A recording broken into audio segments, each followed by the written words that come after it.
Okay, hopefully that's better. I don't know what that was. I've never changed any of the settings. And I did go back and look, and it did say the 360 setting was on. I don't even have a 360 camera.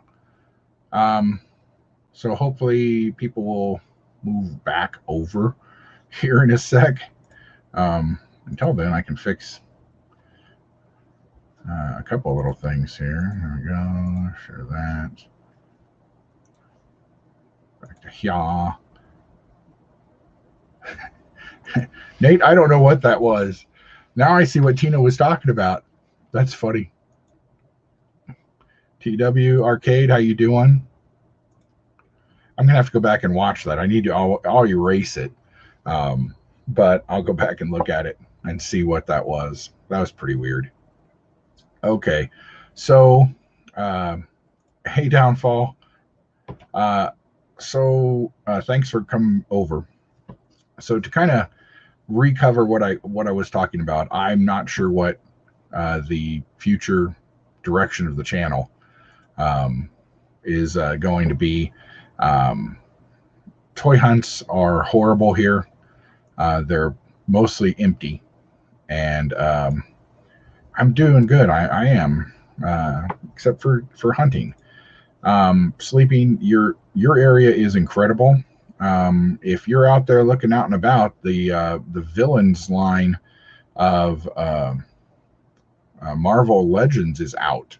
Those started hitting on the East Coast. We still haven't gotten the Disney wave. It's weird. But so I don't know.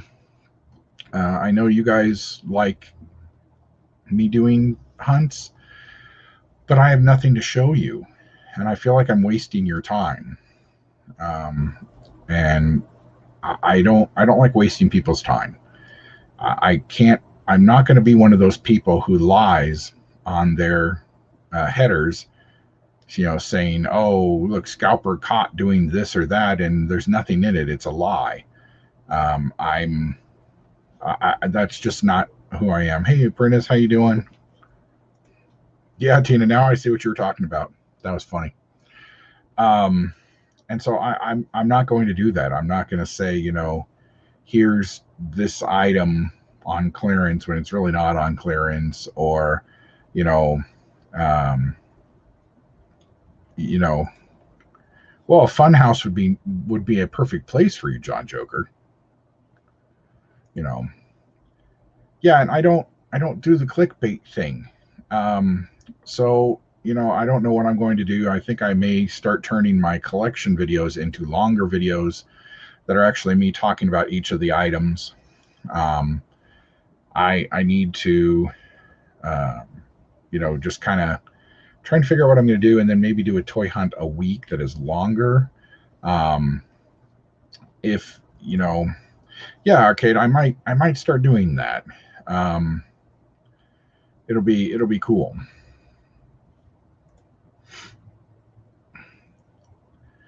Yeah, and that's what I like about Sleeping's um, streams, Tina, is that we're just here to talk and to say hi and see how everybody's doing for today, and you know um, what's up? Enjoyed your stream the other day, sir. And I'm not gonna call out people who are doing it, but they are people who I actually really used to enjoy watching, and now I feel that I can't click on their videos because they are lying to me constantly, and I don't like it. And um, to go off on a small tangent for a minute, I might do a whole video on this. I am not going to pick sides in this whole Star Wars thing that's going on. I'm not part of the rebellion. I'm not part of the what are they called, the fandom menace. I'm not. There are parts of Star Wars I really like, and there are parts of Star Wars I don't. And I will gladly talk about the parts that I don't like. Um, but I'm never going to tell you you're wrong for not liking it. Now I'll tell you you're wrong for liking JJ Star Trek. You're just wrong. I'm kidding. Um, Yeah, and Apprentice, I might start doing that. You know, Brandon, it's a weird thing. Um, you know, yeah, downfall. You know who we're talking about, and it's weird. No comments. Um, Thank you, Nathan. And I might start doing that a little more. If you guys want to go watch somebody who's really, really good, um, go watch Speculative Creative, something, one of those two. I can't remember what his last name is. He used to work for Mattel for a lot of years, and he used to run the Masters of the Universe line for them for like 10 years. And he has a lot of insight into why things aren't on the shelves, why things are being slow, things like that. Things I know because of how long I worked in retail. But what I don't like is that people are now attacking him and his channel because he's daring to tell you the truth. And, you know, it's the old line, you can't handle the truth. Well, these people can't handle the fact that it's not necessarily just Hasbro's fault that we don't have enough stuff. At its core, it is, because if they pre-sell something, they should be able to see that it's selling well. They either need to stop pre-selling on their own thing, or, you know, Hasbro Pulse needs to go away, because if they make, let's say they make 500,000 of something, they keep 50,000 of that assortment for them. Then they send it out, and then that's got to be spread through all the Targets, all the Walmarts across the country, plus Big Bad Toys, Entertainment Earth, and Dorkside, and all those guys. And they get eat up. So, you know, you go watch some of his stuff. And I really, really like his channel a lot. And we're going to have him on the Peg Warmers, I think, this Saturday. And he'll be able to give you a lot more information.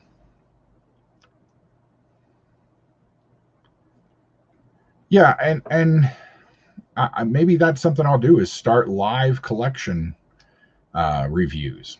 And I mean, I've got a couple stacks of 30th anniversary figures for Star Wars right here, and that's kind of the mystery box. We're going to go through that in a minute. I don't know what's in there.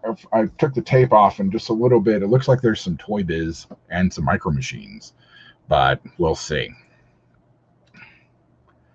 And John Joker has a great stream tonight. This is the first night of the trivia thing. That's going to be a lot of fun.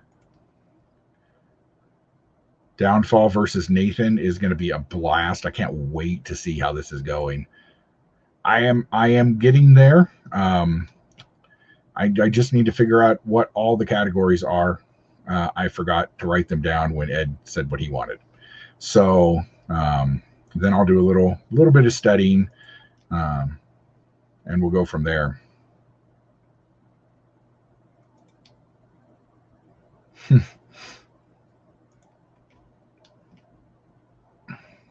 I can't wait for you guys. Yeah, that's going to be so much fun tonight. That's going to be a blast. So that's on at 6. John, what time does that start Eastern time, so everybody can figure out? Yeah, I think it's going to be a good time. Hello there. I saw this great meme today, Mark. It's the Emperor in a holographic form talking to General Grievous, and the Emperor says, "Hello there," and General Grievous says, "General Kenobi." And the Emperor looks weird and says, "General Kenobi, where?" He says, "Oh, sorry, force of habit."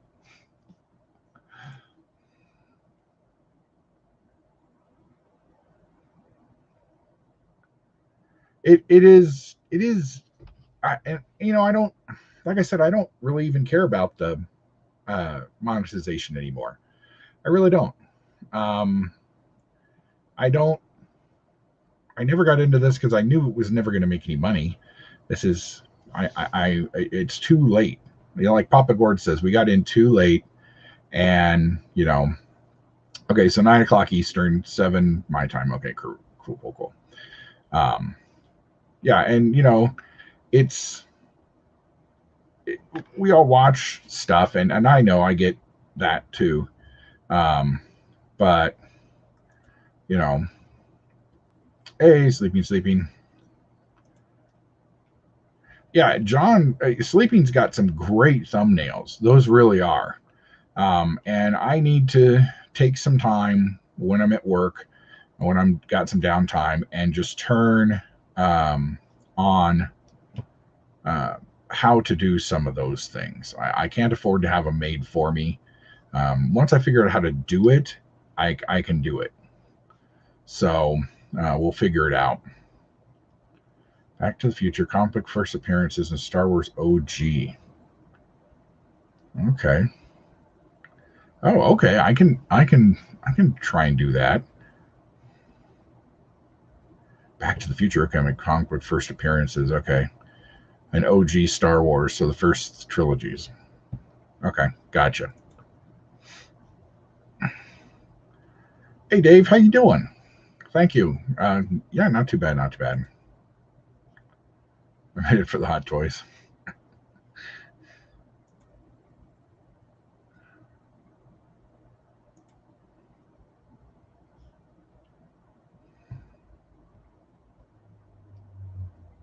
Nice. And see, and um, we can talk about it now. As everybody can see up in the upper corner, we do have a new logo that I had made on Fiverr. I finally listened to Sleeping and went to Fiverr and had this really great guy make it for me. I'll blow it up a little bit here so you can see. Um, and it's just my Haunted Mansion ghosty type guy with an Autobot and a Stormtrooper. And um, I think it turned out pretty well. You know, that was the plan a long time ago. But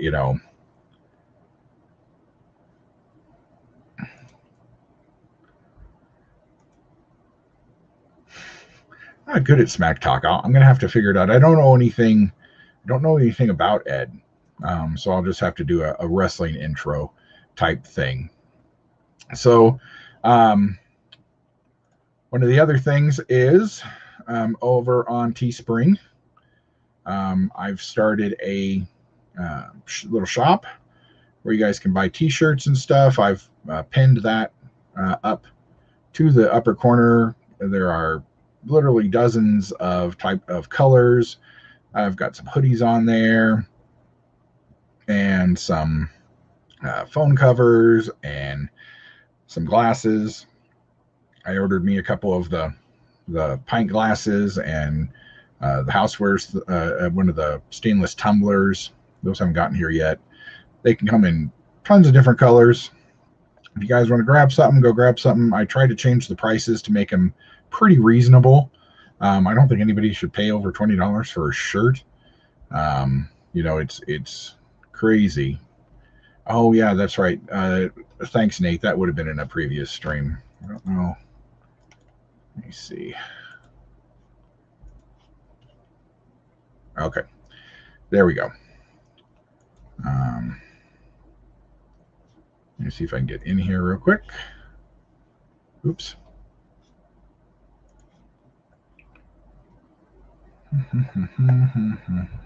Oh well. Anyway, it's there, and if you want to go and grab something, feel free. I love the shirts. They really are cool. They're nice. That I'm wearing mine. They're breathable. As a big guy, being able to breathe. They're Hanes shirts, so they're a high quality shirt. I got my Apprentice Ewok shirt through that. I'm going to get my Sleeping Collectible shirt through that. And when Salacious, who also has a new logo all set up, gets his on a shirt, I'm going to do that too. MJF. I don't know who that is. You're going to have to tell me. Thanks, Tina.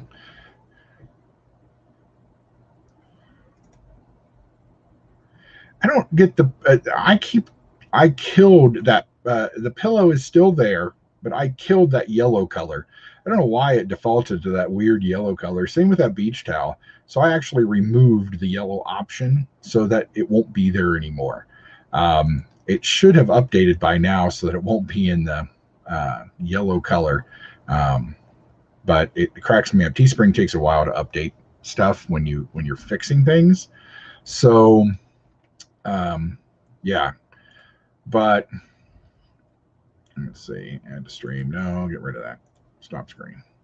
So now I can get rid of that. So and like I'm not going to make any real money off those either, but I would like them to do hats. I don't know why they don't do hats. Okay, I'll go watch him. I will definitely watch him. Oh, good. The pillow's black now. Okay, good. Well, I killed it and it automatically defaulted to black. I think it's whatever color I chose. The last color is what it picked. So like I've got a kind of a navy blue shirt with the logo, and I think that works well. Or the Haunted Mansion colors are, of course, that kind of tealish blue and stuff. And I got a friend who's really been super supportive before I even started this. And it turned out really do well. They do hats? Where is it? I'm gonna have to go deep digging then, because I was trying to find either patches or hats. So I'm gonna have to stay. I'm gonna have to go figure that out. Oh, okay. No, I haven't done that yet. It's only been up for a few days, and I don't know. It says that they'll pay me out $60, so I'm not sure what all really I've sold. I know I've sold a few shirts and some a hoodie and some stuff. So I don't think they count what I buy against it. So I'll have to see. At the moment, I really only collect some Transformers, mostly stuff for the '86 movie, and Star Wars Vintage and Black Series. I dally with other things just depending on what the packaging looks like and if something cool. Like I'd really like to get the those Jurassic Park Amber collections, but I don't like the packaging, and I don't open things, as you can see. I'm an inbox collector, but I'm kind of going back and trying to fill holes in my 3.75 collection. I've noticed that I am missing several more of those than I thought I was in the later waves, which is going to cost me a lot because they're on Clone Wars packaging. So, yeah. Back in the day, what I really collected was Kenner. Pretty much anything Kenner made, I loved. I loved their packaging. I thought most got good stuff. Star Trek. I was a huge Playmates Star Trek collector. And I would still buy Star Trek if they made decent stuff for it. In fact, John Joker, for here, yep, is the McFarlane Kirk and the Mego Picard that they've made. But I'm not a big Mego guy. I don't think newer stuff should be in Mego form. I like classic stuff in Mego form, which is why I'm buying all the Planet of the Apes stuff that comes out. But I like buying something from every line, especially like when stuff goes on clearance. I do, so okay, Downfall, I will catch you guys later. Okay, cool. Yeah, because I have had a couple people ask who wear trucker hats all the time if they could just get a hat. And I'm like, well, no, not at the moment. So I didn't know that. Okay, cool. Sweet. Well, then we'll have to see. When that gets unlocked, I'll let everybody know. Maxwell Jacob Friedman. That is cool. Oh, well, I'll go watch some of those after I get off. Hey, G-Force, how you doing?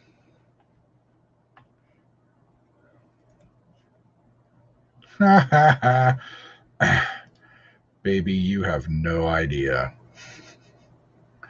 Um, Dave, why YTW is funny is I have over 4,000 pops.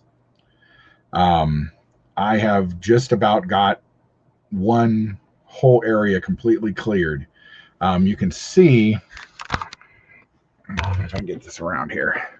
So I've got most of this room complete now. How do I move this to show you guys? Okay. So you can see that whole area is all, those are all Pez Funkos. Behind my head this way is another thing of Pez Funkos. And then the wall. This is hard. I need to do this way. There we go. So I finally got all that done. And I got my black figures out. Got some more Transformers. I got my autograph books put up. Started getting all my, well, most of my comics put over. But there's pops over in that corner. And then I have a whole nother room, actually several rooms, that have nothing but Funko in them.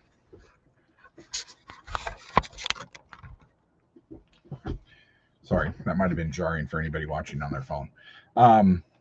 But yeah, I'm done with Funko. They tried, and they'll probably win, because they do.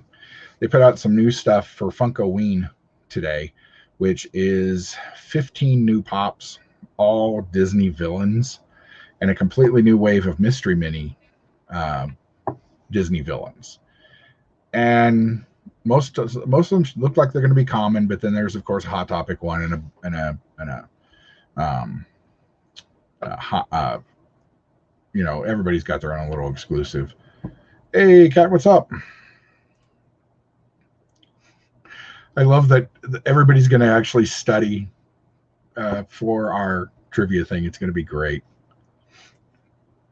Thank you, dude. It's taken me a long time, and we'll get into the mystery box here in a sec. But I worked at KB Toys and Toys R Us and Woolworth for 17 years. So I had the ability to buy things like at KB when we'd get, you know, Shadow stuff on clearance. I'd buy a complete collection of it just because I could. And it was 3 for $5 or 3 for $10. That's, I think, what we're going to get into in this box is a whole bunch of Toy Biz Marvel stuff. So let's see what's in there. What is in the mystery box for today? So, like I said, I've popped this box open already, but I couldn't see what was on it, except I know that it looks like there's Marvel and Micro Machines at the top. Oh, and to warn everybody, this is another reason that we're going to have an odd, it's going to be weird, because this is really the last mystery box. I've gone completely through the garage now, and you know, hey, what's up? How you doing, sir? I've gone through all these boxes, and so that's why I'm thinking I'm going to start doing collection stuff. I haven't sorted it all, because that's a mess I can't get into. That's why cleaning the room and getting everything set up, I thought was going to go faster, but it actually ended up not going faster. And what I ended up with is not understanding that I have over 1,000 or more Star Wars figures. And they take up a lot more space on the wall than you'd think. And then I have 300 or 400 reaction figures, and so okay. Oh, good. I was looking for some of those.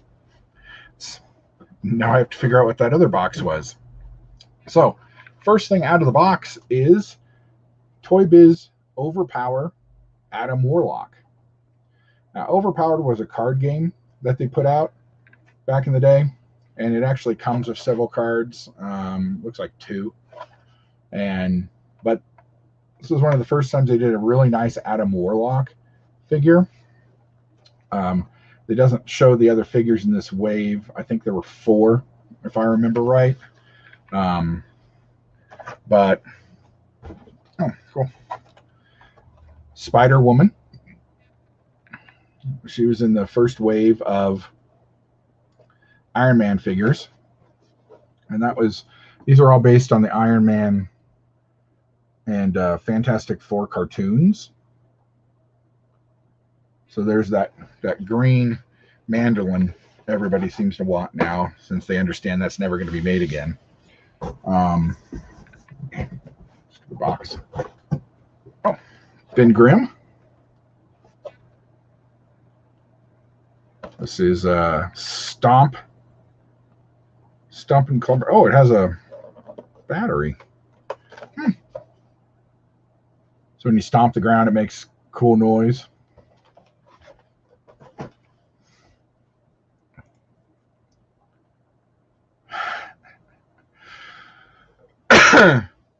Yeah, that doesn't include my Pez dispensers. That doesn't include the Dorbs.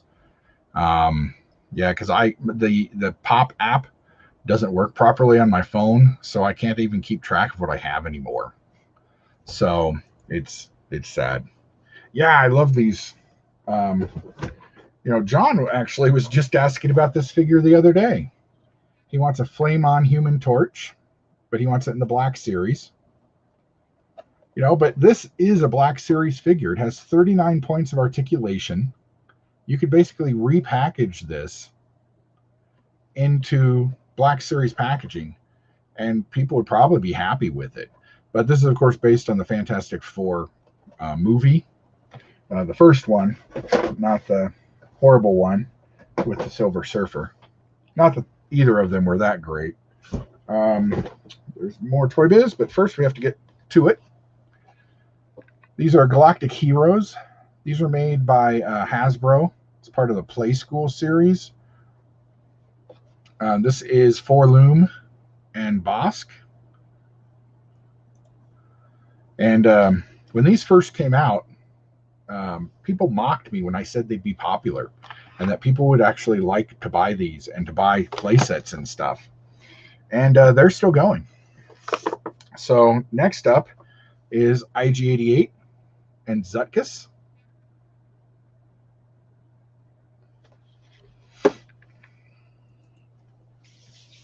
It is a nuts amount of Funko. You'll see this coming week because I only have a couple things to move in that room. And then I can do one room. I've packed several hundred of them away in the garage, and I have I'm selling like 400 of them next month. So you can get two Hot Toys. Hot Toys are very expensive. And to complete that set of bounty hunters off, here is Boba Fett and Dengar. Okay. Oh, there's another set. Who's this? Oh, Obi-Wan Kenobi and Ben. Ben Kenobi and Darth Vader. But they did a whole bunch of different sets. They did stuff from the prequels and the original series. And then they eventually branched out and did do some stuff for the Clone Wars and stuff like that. So, yeah, I liked these little guys. I liked the vehicles too, although I really didn't buy very many of them. But I do like these. And, of course, they did do Indiana Jones ones of this too. And I do have most of those. Okay, back to Toy Biz. This is Thor with smashing hammer action. This is one of the first waves of Marvel figures they did. And you can see on back, they made a training center. Of course, Spider-Man has a car for no reason. The Punisher van is cool. They reused that a couple times. There's a Hulk smash thing. But the Marvel superheroes line was actually pretty cool. I think they're cool, and I still know people at work who have several of these on their desk because they're perfect size for people to put on their desks. Human Torch. Like I said, you can see I got this at KB for $4.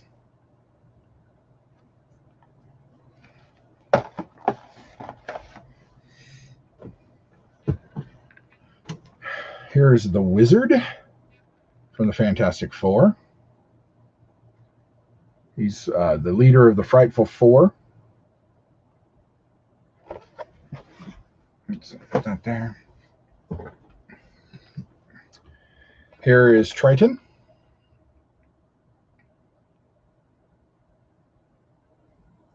He's a cousin of the Black Bolt, I believe, if I remember right. Now I'm trying to pull Lego superhero out of my head. But he got further down the line. That Ben Grimm in the trench coat is cool. And then they got into wave 2 of the Iron Man. I don't know how many of those I'm going to sell. I'm looking at selling possibly selling all of my Toy Biz figures for 10 or 15 bucks a piece, just to make them go away. Give me space. Here's Chewd, I think is how you pronounce his name. He's an X-Men figure. I don't know why I'm having so many problems with. There we go. That's better. And they all came with collector's cards. It looks like this one comes with Banshee in the back. But there was X-Force and X-Men figures, and they'd always put 3 or 4 waves on the back. You know, and just looking at this, there's probably 10 figures on the back of this card they still haven't done in Black Series.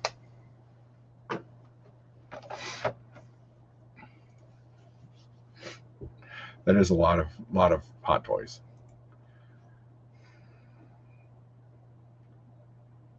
Yeah, that's kind of the way it is in a small hometown I'm from. They don't have hardly any. They have Walmart now.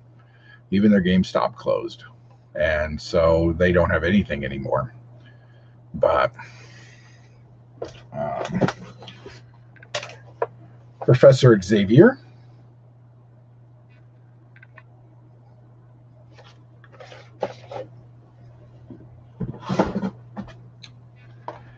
The Invisible Woman for the Marvel Superheroes line. They did a whole bunch. They did, Daredevil and Punisher and U.S. Agent, and then you can see they did Doc Ock. Several different ones. Oh, here's Daredevil now. So this is Daredevil and an outfit I don't ever recognize him from, because I would probably have stopped reading Daredevil by the time this costume came around.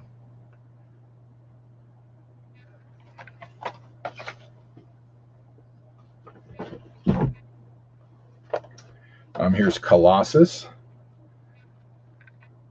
Always one of my favorite X-Men.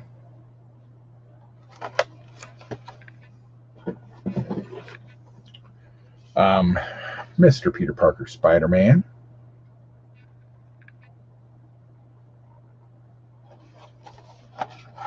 Oops. Put him there. Silver Surfer.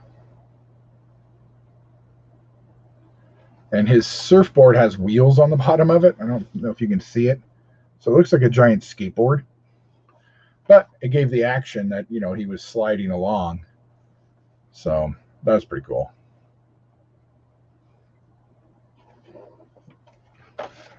Stack in front of me is getting big again. Here is Deathlock. We, of course, got him for a little bit in Agents of S.H.I.E.L.D., or at least the beginning of him in Agents of S.H.I.E.L.D. Season 1. But he was pretty cool.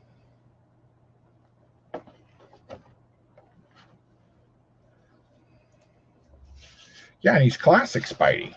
I mean, he's as classic. This is Electric Company Spider-Man, basically. And G-Force knows what I mean about that.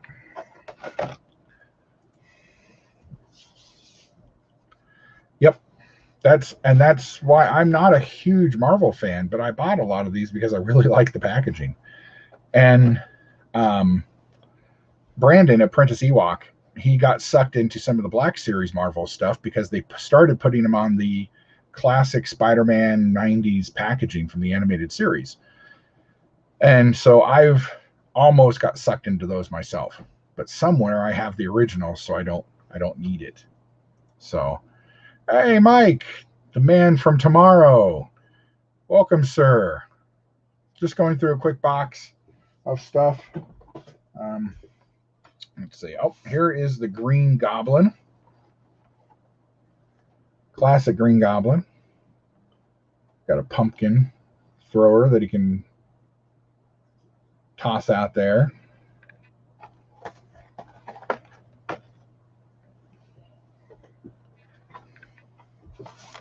Here is everybody's favorite guy, U.S. agent.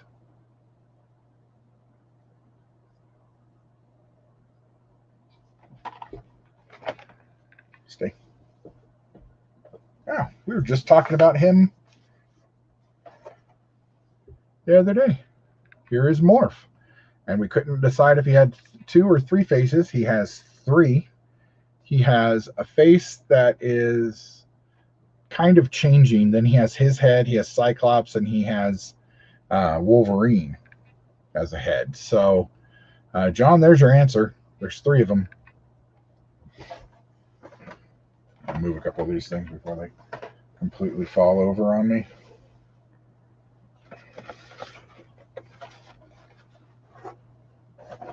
And see, I really do want to sell a lot of these, but as I look at them, I know I'm not going to. It's going to cost me $300. I got 3 tables for this event, and I have decided to sell a whole bunch of weird characters and things like that. But like, I'll probably keep most of my Marvel ones. But like this guy will go probably. Krylon.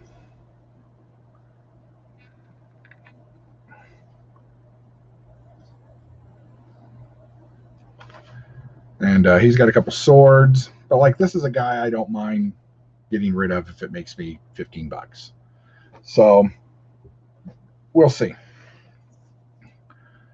It looks like the rest of this box is Micro Machines. So I'll move some stuff here, and we'll pull all these out. These are going to go right up on the wall again. I've got several more in another box. These are going to be Star Trek, Star Wars, maybe some Babylon 5. We'll see what's in here. First up is Star Trek, the original series. So this has got an Enterprise and a D7 cruiser and a Romulan warbird. And it's in the classic Micro Machines packaging before they changed it. And it shows the 3 sets that they came out with all at once. Next up, I loved these sets. I really wish we could get, I don't know what you would do with them now, but this is a group of Imperial officers in different stances, just like you would have gotten in a little bag of army men.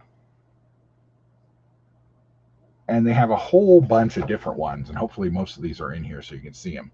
But they've got a whole thing of Jawas, Imperial officers, Echo Base troopers, Imperial pilots, Rebel pilots, Ewoks, and Imperial stormtroopers.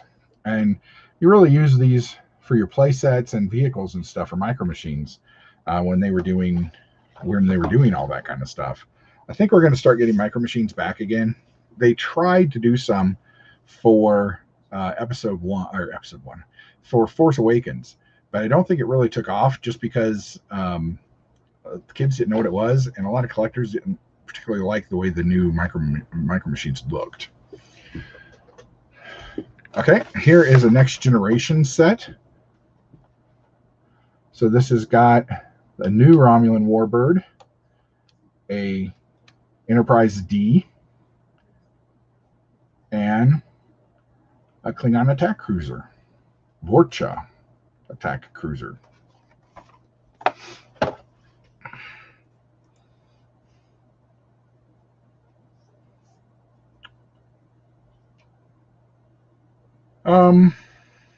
I don't know. I might in the Micro Machines. I don't think I do in the. I'm pretty sure I don't have it in the larger form. I don't know. I'd have to look. I did buy a ton of the boxed Star Trek stuff, which is quickly making its way out.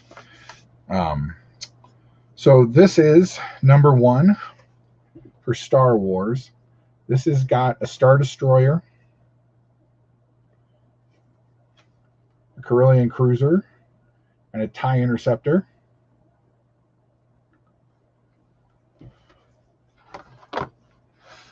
I don't know. I should.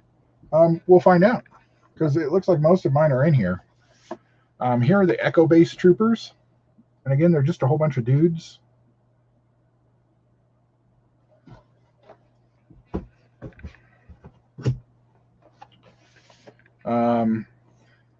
Oh, here's the new packaging. That same first Star Trek one. This one. But they did it in new packaging. So, of course, I had to buy it, because that's how it works. I've been trained by Star Wars. You just repackage something, and I have to rebuy it. Here is a Next Generation set. This has also got an Enterprise D in it. It has a Borg Cube, and it has a Ferengi Marauder in it.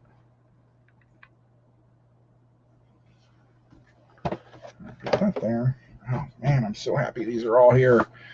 Here is the Rebel Pilot. They're all standing around looking heroically. With those guys. Here are Stormtroopers.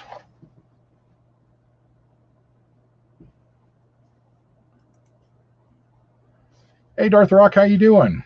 Just going through a box real quick. This has got had mostly Toy Biz, Marvel, and Star Wars in it. Micro Machines. One of the best ones ever. Just a whole collection of Jawas. Our friend who collects Jawas, he got like 10 of those. And some Imperial pilots. But I would love them to do new versions of these, like some of the 501 or Ahsoka and her crew, or Rex and his guys, or some Clone Wars sets of these would be very cool. I know that'll never happen, but you know. Here is the second of the classic Star Trek one. So this has got a Galileo shuttlecraft, and it has the Enterprise again. Let's see, boy, these, and you can't see the Space Station K9. Darn it. Sort of over here by my face, over here, from the episode Trouble of Tribbles, is there. Here's another Star Wars one. This has got a land speeder and the Jawa Sandcrawler and the Millennium Falcon.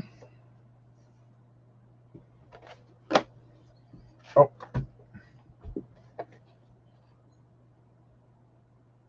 Yep, here you go, Mark. This one does have that running change to NCC. So this is from Star Trek the movies. This has got the Vulcan shuttlecraft from Star Trek 1. It has the USS Grissom from Star Trek 2. And it has the Excelsior. And I don't know. Oh, man, what the... Oh. How did that get wet? I don't have things anywhere where they can get wet. Nothing else in this box is wet. I must not have noticed when I took this off the wall. Man, that makes me mad. Oh, off to eBay. I had a lot of classic stuff. Yeah. And, you know, I might. It still might be in here somewhere. But... Hey, Blue Eyes, how you doing? I do have a lot of different stuff. And, you know, some people have called my collection, I have been told that my collection is trashy because I'm not focused. But I like to think of my collection as eclectic. This is another one from the New Hope. This has got the Rebel Blockade Runner and a Jawa Speeder and a Y-Wing.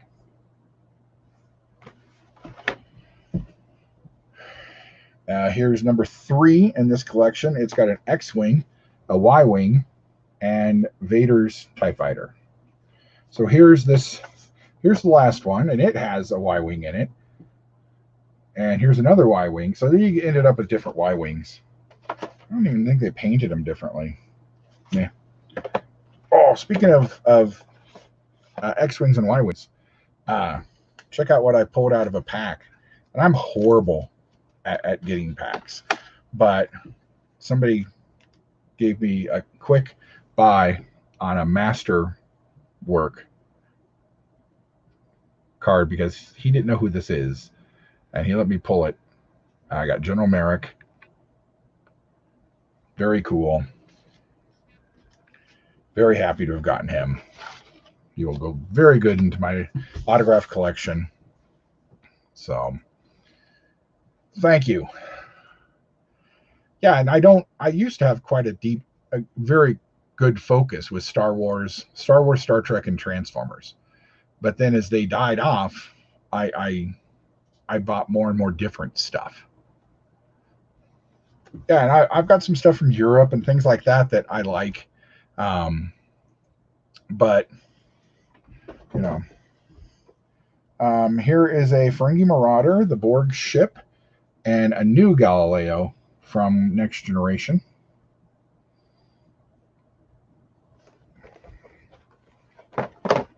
Oops.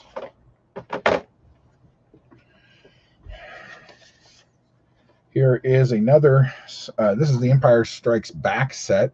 This comes with a Rebel transport, a TIE bomber, and an ATST.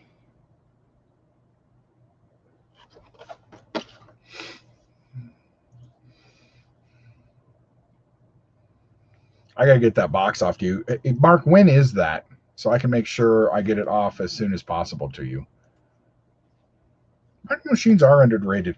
I think it's because they pump so much of them out so quickly that people don't really think of them as a collectible.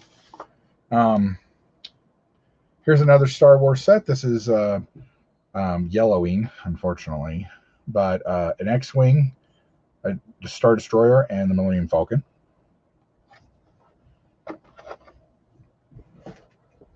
Last Star Wars one is a TIE Bomber, the Slave One, and a Cloud Car. Never understood the point of Cloud Cars. Why do they have two? Do they separate? I have to look at that, figure it out. But this is the last Star Trek one, or at least in this box. This has the Vorchak attack cruiser, a Borg ship, and a Romulan warbird.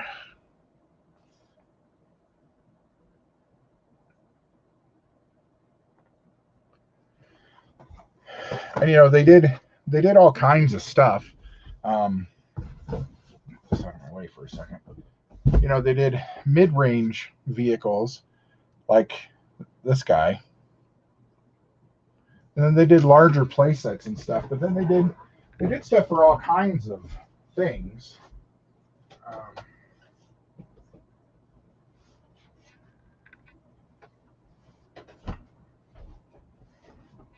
And when they did play sets, they did these cool play sets, and they all came with characters. This is a Star Destroyer, and it comes with 2 naval troopers, an Imperial Officer, and Darth Vader. It also comes with Vader's TIE Fighter and a Blockade Runner. And what's great is if you can see it, Vader is choking one of the guys. And so this is what the Star Destroyer opened up. It's got all kinds of play material in the middle, and they got heads and stuff. They had all kinds of stuff. And then they branched out, and like I said, they've got Star Trek, and they've got Star Wars, not Battlestar, Babylon 5, Aliens, Predator, Terminator. Did a whole bunch of stuff. And they also did some Indiana Jones sets, which I really, really like. There's several things missing in this that shouldn't be. But, they tried to do a little bit of something from every group, every film of the first three. But I think, Micro Machines are kind of underrated collectors. And you can still get a lot of these, I'm pretty sure, fairly cheap on eBay or at shows. I won't sell mine. Rum,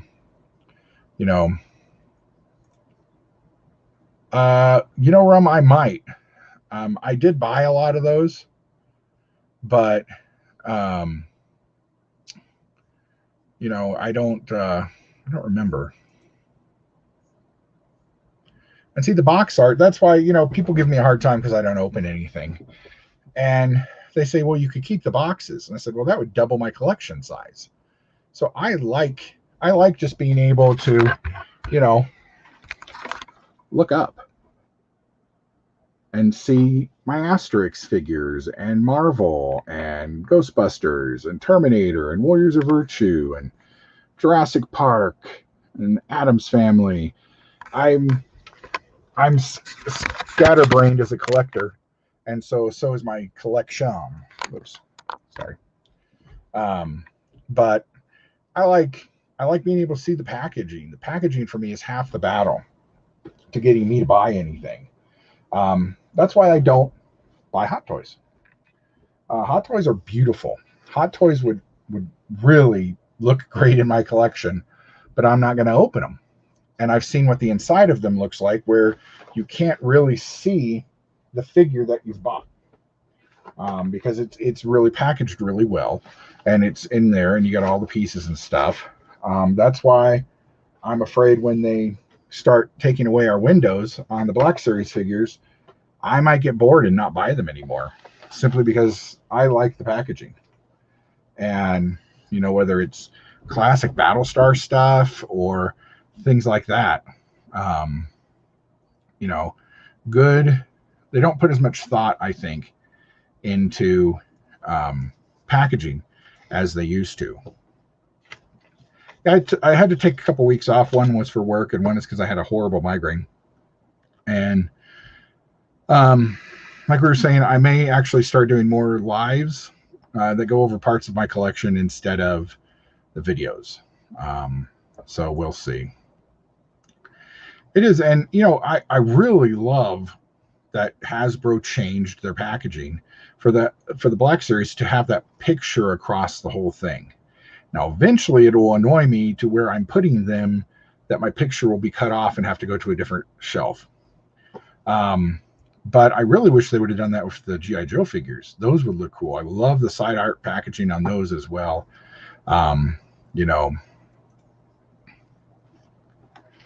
Yeah, you can those micro machines you can still get pretty well. And even if you're really paying attention at yard sales and stuff, you can get loose ones, a bag of those things, super cheap. Hey, Rebel Riptiles, how you doing? The Babylon 5 ones were pretty cool. I think they did 3 sets of them. They always try to do at least 3 of something, and then that was that. So yeah, you probably have to eBay those until I can find them. So, and sometimes that's very true. I just showed you my Warriors of Virtue figures. That movie and the figures hold a special place for me because I knew the guys who designed them. I knew the guys who made the movie. I was at the premiere of the film, and I really liked the packaging. And when they did the second movie, which unfortunately did not do well, and kind of killed the whole idea, they've been thinking about making a comeback as a cartoon series. But one of the things I told them was they needed a bigger picture of the actor, not so much just of the kangaroos. And that was going to be a running change, but unfortunately it didn't do as much. Oh, that'll give you something. That'll give the Thursday show a something. Yeah, and you have to open Hot Toys, and I probably would, but I don't have any of those cool little whatever they're called things from uh, IKEA to put stuff in. And I would only probably put those in. I've opened a few Black Series figures, but not enough to fill a D-Tex thing or whatever they're called. You know, but we'll see. Thank you, Rebels. It's a very underrated movie, and yeah, it's a very Wizard of Ozzy type of Teenage Mutant Ninja Turtles wannabe film. But for the people who made it, it had a much deeper meaning, and they were actually really hurt that people really just thought they were trying to rip off Turtles, when they really weren't. But it got pushed into that. Detofs. Yeah. That's it. Ewok drove quite a while, I hear, yesterday to get one. I'm going to have to catch up on videos and stuff. Since I was off today, Thursday will be my last day off until almost the end of June. I go about a month and a half between days off usually. So I'm actually getting 2 days off this week, which is weird. But I'm going to catch up on videos tomorrow when I'm at work because, I might as well get paid for it. I might, once my roommates move out, I may take some room for a couple of those. But the way my rooms of my house are set up, I don't really think it would look good anywhere. So we'll see. We'll see.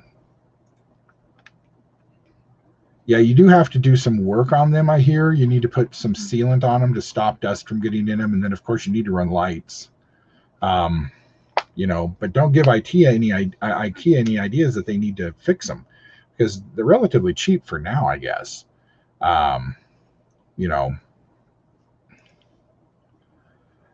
Well, if I got any hot toy, I would probably open it.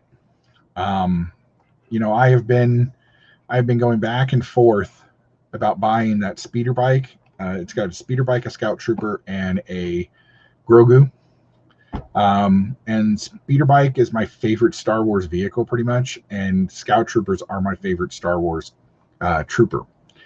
And if I got him, I would open it. But they once offered me the Stan Lee one from Thor Ragnarok for like 150, something like that. I almost bought it, but I was like, then it would be out of place in my collection. It would be weird. Yeah,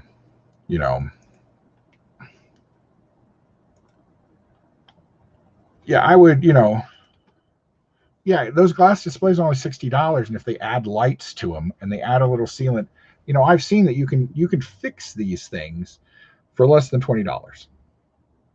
So, oh my God, please don't say that. The collecting community will go insane. Don't they understand how many of those they sell?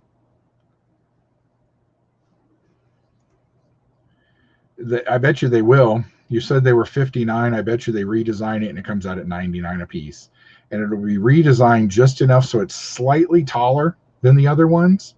And it has lights and stuff so that you actually have to buy new ones to make them look right in your collection. That's horrible. And they're so beautiful. Even the Rey, I am not a big proponent of the sequels, but that Rey is really great looking. The Kylo is really cool. It's what's up, Tasman?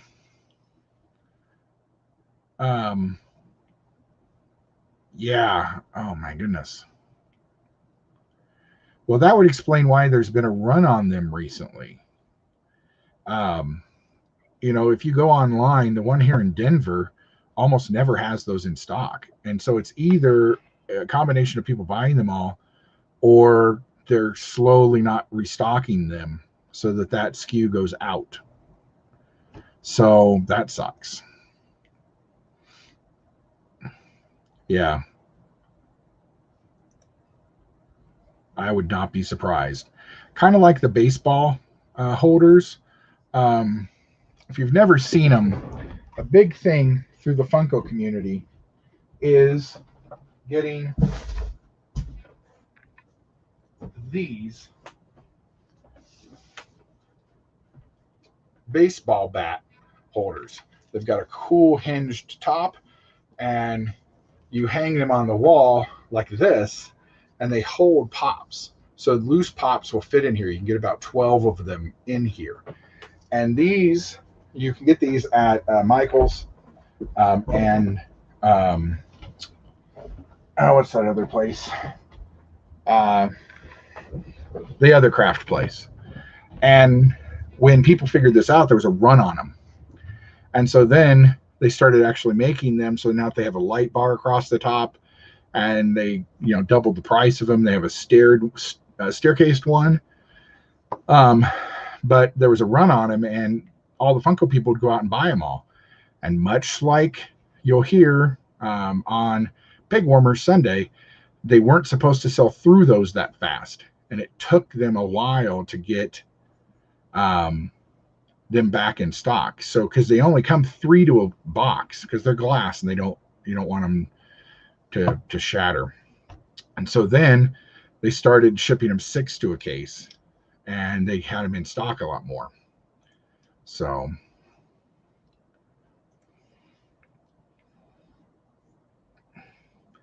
that's the other thing is I don't get the difference. I know Hot Toys are Hot Toys and the Sideshow, but that Sideshow Grievous looks incredible. It's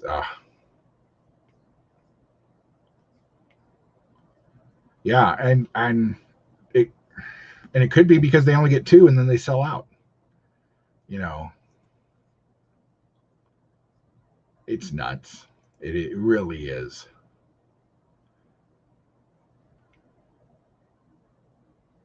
And this is just a shot in the dark thing. If I know Hot Toys don't reissue stuff, really.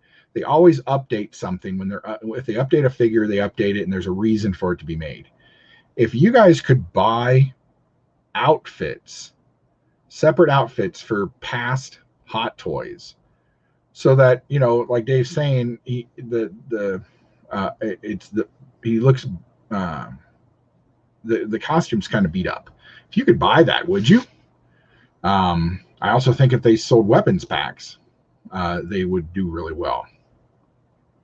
Yes. Yeah, and they're super expensive now. And I got one that's got lights on it, but I can't figure out where to put. I've used one of those up. You can't see it anymore because it's behind Star Wars figures, where I've put all my Haunted Mansion pops and stuff in. And this one, I don't know what I was going to do with. I was going to put it up above the window, but now I think that's where, once I get a little more space in there, that's where I'm going to put my lightsaber, is across there. So, yeah, and we're not going to start a cult meeting for Hot Toys, not on my streams, but they are beautiful. I would buy them if they were slightly cheaper, but I don't. Hey, KBJ, how you doing?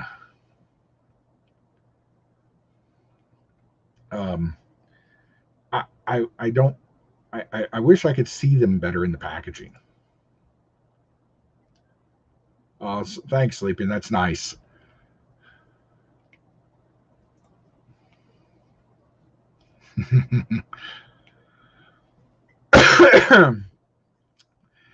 Yeah, Hot Toys. I mean, and I know I'll eventually fall because they'll do a new Emperor of some kind that I'll want to buy. He's my boy. I would love if they do an episode 1, and I don't know if they did. If they did an episode 1 or 2 version of Senator Palpatine, or do him and then give me his black cloak. So he could be Darth Sidious and Senator Palpatine. That would be cool. Oh, thanks, Dave.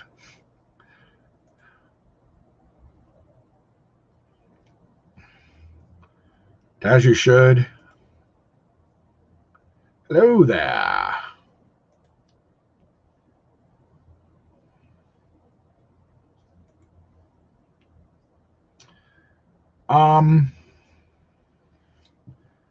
This is going to hurt a lot of people. I had the opportunity to buy one of those new $400 Target Millennium Falcons for $100. The guy needed money. I said I wouldn't buy it for $100. I'd buy it for $150 because I'm not going to screw somebody like that. But then something came up and I couldn't buy it. But I did get him his money. I did get a friend to buy it for off of him. That I'm disappointed in. I also had the opportunity to buy 10 assorted Generation 1 Transformers in box. But it was another time where I didn't have money and I couldn't get it. And that's the one I think I missed most because it had a Megatron and it had an Astro Train, who I love Astro Train because who doesn't like trains and space shuttles? So that's probably the one I miss a lot. And I wish I had it around here. I found an order form for an old company I used to get stuff from. And they're selling original Star Wars figures on the cards for $15 and $20 a piece. And I looked at it and I'm like, oh man, that's where I got all my droids figures from. But they were called Cotswold Collectibles. They do a lot of G.I. Joe stuff now.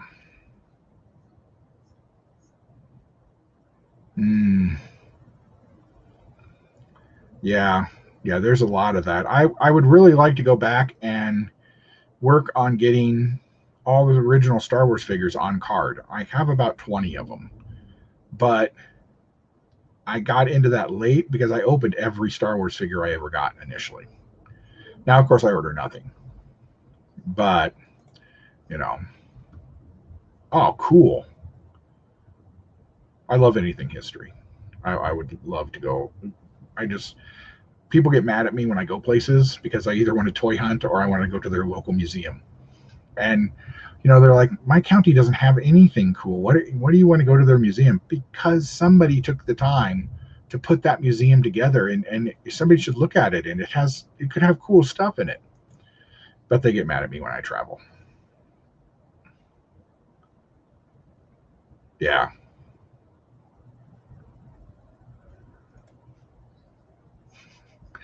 They are so good. Man, Sleeping, I am glad you picked Teespring. These are such great shirts, and I love them. I love them.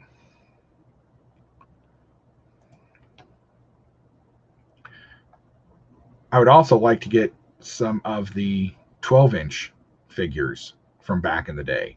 I only ever had the R2, the 3PO, the Jawa, and Chewbacca, and I don't know where any of them are. Now, Target, back in the day, at some point I'm going to knock one of these stacks over. You're going to hear quite a large scream from me when it happens. Target reissued these a few years ago, but I only ever got Luke. I don't know why. I would have thought I would have bought a Boba Fett because this wave had a Boba Fett and a Stormtrooper and Luke in it. I don't know why I did not buy more of these, but I did get it when it was $6.87. So I don't know. It's one of those things where it's weird.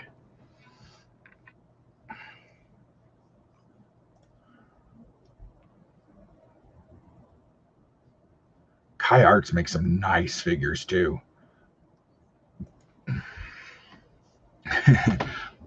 have to take sleeping on a tour. And of course, Charleston has all kinds of stuff to it. I mean, that's got Revolutionary War history, that has Civil War history, that has all kinds of stuff.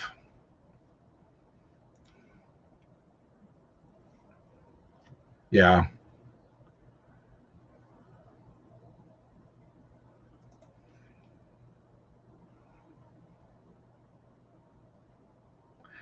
And sports cards are so hard because it's such a speculative market. You don't know who's going to be hot one year and who's going to be hot the next year. I remember this pitcher. I don't remember. I think it was the Yankees or something.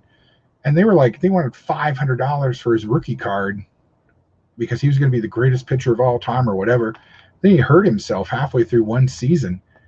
And you couldn't give those cards away, I don't think, at the moment. Um,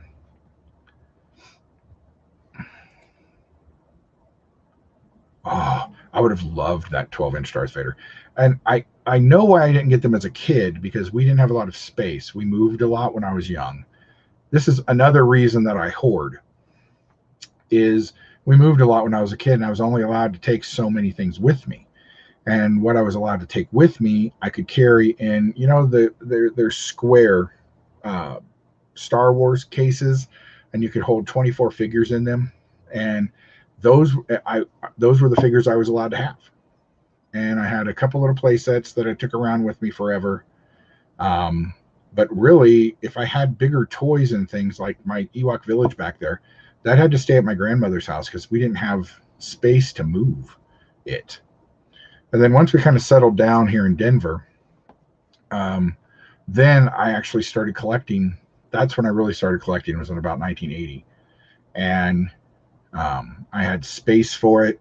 This is why my grandmother had two antique stores and 3 homes full of stuff, like literally hoarder type stuff. Not literal, because she knew where everything was and everything was boxed pretty, and she was an antique dealer, so she knew how to take care of stuff. But she grew up during the Depression, and so she wasn't allowed to have anything but one doll. And so when she had the ability to start buying things, she did, and she bought a lot of things. Also, some addictive personality traits run through my family. Luckily, I have never been caught with the drugs or alcohol bit of it, or tobacco, but I do have 4,000 pops. So, yeah, I got that triplicon. He just went out into the garage today because I lost space for him here. I got that for $40 at Ross. I don't know why they got it.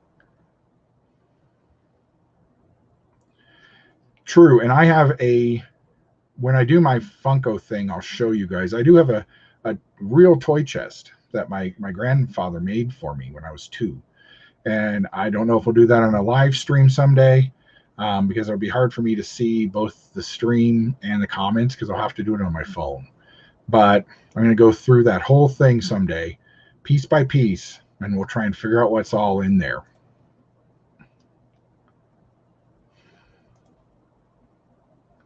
Ooh, nice. Yeah, I found none of those. And I'm so broke, literally so broke at the moment, I can't afford to get any of them. Once I paid all my bills and stuff, I had $18 left out of this last check, and so I couldn't even buy one of them if I found them, which is convenient that I haven't found them yet, because I'm not going to put them on credit cards. I'm in kind of a big financial bind at the moment, which is why I'm selling some stuff, and I need to get back on track. I've never let myself get this far in debt before, and it's going to stop.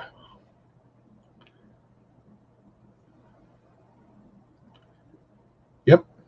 Yeah, and you never and it's, and wrestling's the same way. You can have somebody who his initial character wasn't that cool, and then suddenly they'll change his character or something, or suddenly he gets some new training or something, and he'll just go through the roof, and it'll be, his cards will go up or his autographs will go up. And that's what I collect. I collect autograph cards. So I do have some wrestling ones. Whoops. I keep desperately trying to knock these Toy Biz figures over I just opened. But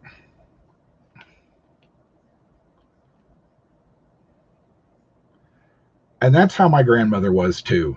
Um, my grandpa had a great job at Cessna.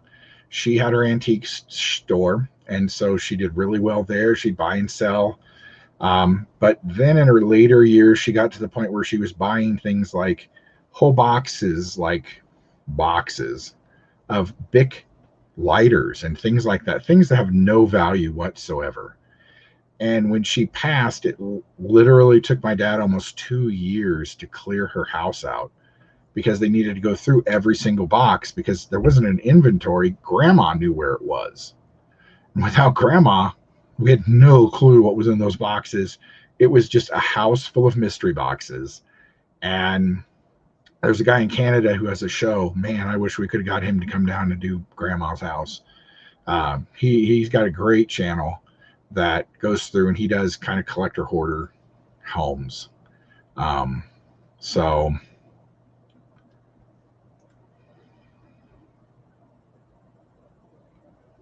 there you go. Yeah, and grandma would toss out trash, but she had a hard time giving up things she thought were treasures that not a lot of us, like she used to keep magazines and clippings out of uh, the newspaper that she thought other people would care about, and it's nuts, you know. Yeah, well, and now that Walmart and Target aren't gonna carry collector cards anymore. um that's, I mean, if you're on, I think it was on Twitter, it may have been on Instagram, but I think it was on Twitter. The video of those guys rushing the baseball card section, that was sick. What are you guys, 12? Come on. I get not being able to find things. Believe me, my hunt videos show that I can't find anything. There's nothing out there. I mean, I don't get out until the afternoon for the most part because I don't get off work until 2. And so by the time I do get there and do like 4 or 5 hunts, I get home and it's 6 or 7 at night. I still haven't found anything. And that's why I feel like I'm wasting you guys' time with my toy hunts because there's nothing there. Um, you know,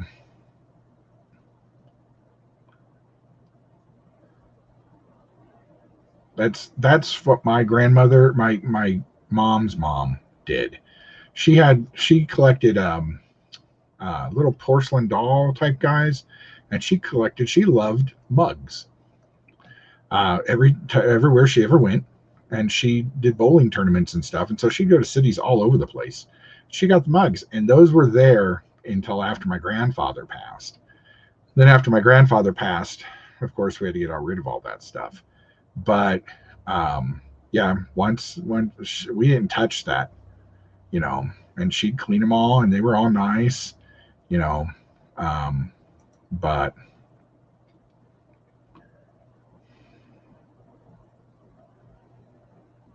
hoarding vehicles is also, that was my mom's dad's problem.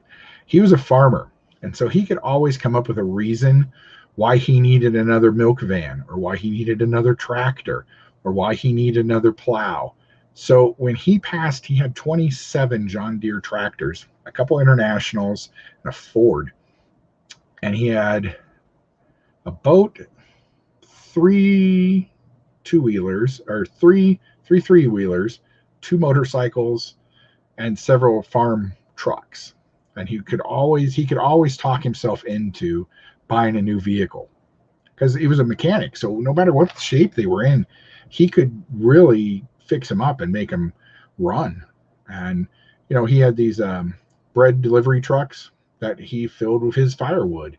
So he had them parked right up next to the house. He'd drive them out to where he cut wood, fill them up, drive them back up to the house every winter, and one truck would last him a winter. So it worked out really well. Plus, it kept all the wood dry. It, you know, sometimes hoarding is a good thing.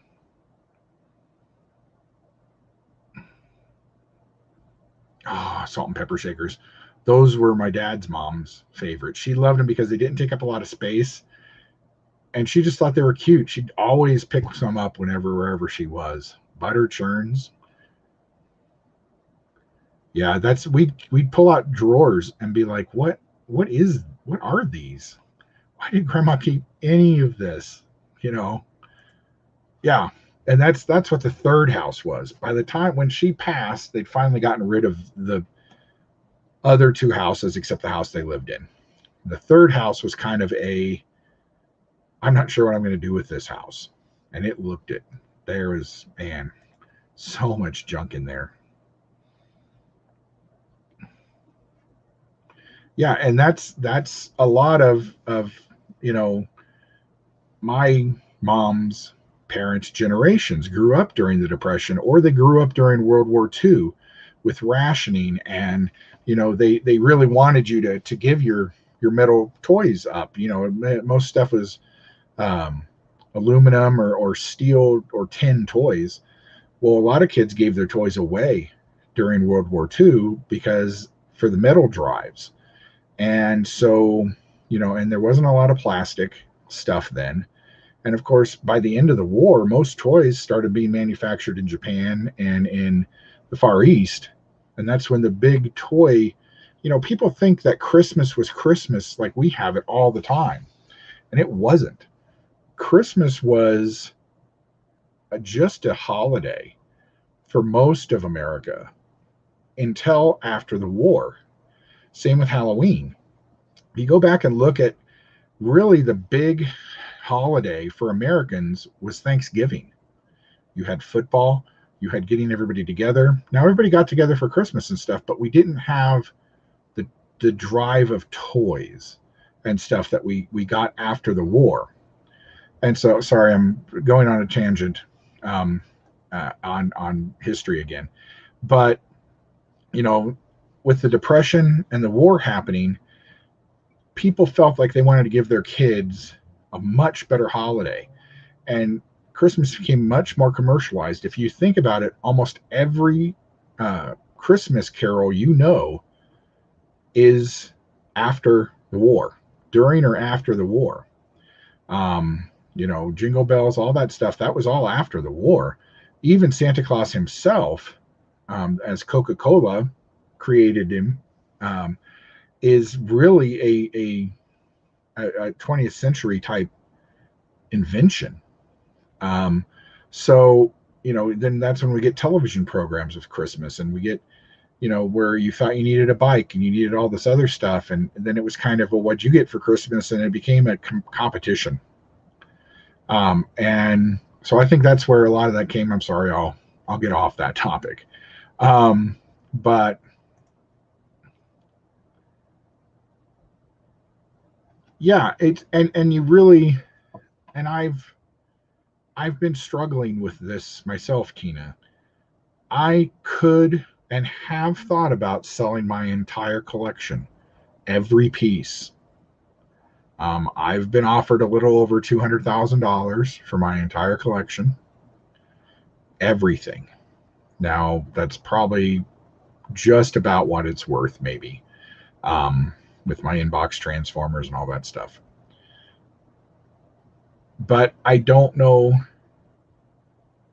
This is going to sound weird, but if I didn't collect, who would I be? For so long, my persona is my collection. People know me for my collection. And I don't know what I'd do if I didn't collect. Sanford and Son, yeah. That's kind of how Grandma's houses were very Sanford and Son. She, in fact, had, how Fred had that drawer full of different glasses? So did Grandma. And she had her prescription glasses that Medicare paid for.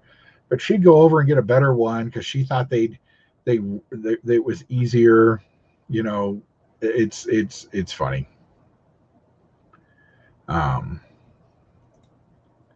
Yes, G-Force, exactly. Reuse and recycle was exactly what the Depression era and the World War II was all about.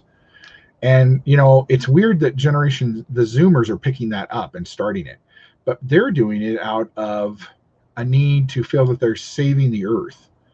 And it would probably be better if we didn't use so much plastics and things like that. But uh, it's good that mindset's kind of coming back. You see it in when I go to garage sales or flea markets. There's a lot of Zoomers buying nice old stuff, and it's good to see. Yeah, that's how Grandpa was. He, being a mechanic, he had his entire. I mean, they made, my aunts and my mom made a good money out of all that stuff he had, more than I would have ever thought. But they made a good amount. If I'm ever boring you guys, because I do that, I'll get off on the topic and ramble. Just tell me you're rambling, and I'll move back onto topic. Yeah, and and that sucks, and it's horrible because you do that, and then you're missing things. Like, I did sell a grip of stuff out of my collection a few years ago when I really needed money, and I sold my Ghostbusters stuff. I sold my Swamp Thing stuff. I sold some Mask stuff. I sold my Thundercats, my Silverhawks. I sold a lot of stuff, and now I regret it every day because I can't replace that stuff. It's too expensive. But I needed the money, and that's what this was anyway. It's an investment. If I don't do something with it, then I'm just going to be like my grandparents, and when I die, somebody's going to have to come and take it all away somewhere and sell it anyway. So I might as well try and figure out, something with it. And that is part of a plan I have. When my mom passes, she lives in a house I own. When she passes, hopefully not for a few years, I'm going to sell her house. I'm going to sell my complete collection and my house, and I'm going to travel and then decide what I'm going to do from there. I love Sanford and Son. There's a show that could never be made today. I mean, it's crazy. Some of the stuff Fred says on that show. What's up, WWE? How you doing? Yeah, and I was too. My mom got screwed over really bad when I first started college. She got screwed over really bad by a guy. So much so that she feared for her life, and she decided to move out of state. And then I didn't have anywhere to live. I wasn't moving. She thought I'd move with her, and I said, no, I'm here. My job is here. My roots are here. My friends are here. My college is here. And I ended up moving I ended up throwing a lot of boxes because I was an out of box collector for a little while, especially with Transformers, because I love transforming Transformers. I threw all those away. I threw almost all my original Star Wars boxes away because I didn't have space for it, because a friend was allowing me to have space in their garage, and I could only take up so much space. That's fair. So I ended up throwing a lot of stuff away and then giving a ton of it away. My entire comic book collection I gave away. And so I know where Tina is coming from too. And I've built myself back up. It's taken a long time, but luckily I was able to keep going with some stuff.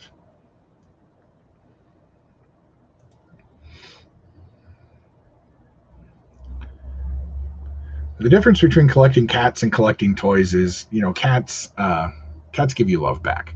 Well, some cats, we'll say. I appreciate that, man. When you're not standing guard at an open hole in the side of your building.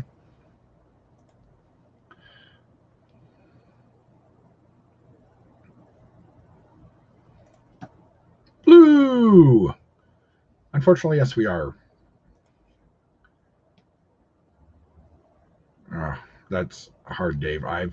That's the reason I have roommates at the moment, is because if I didn't give them somewhere to live, they'd be homeless.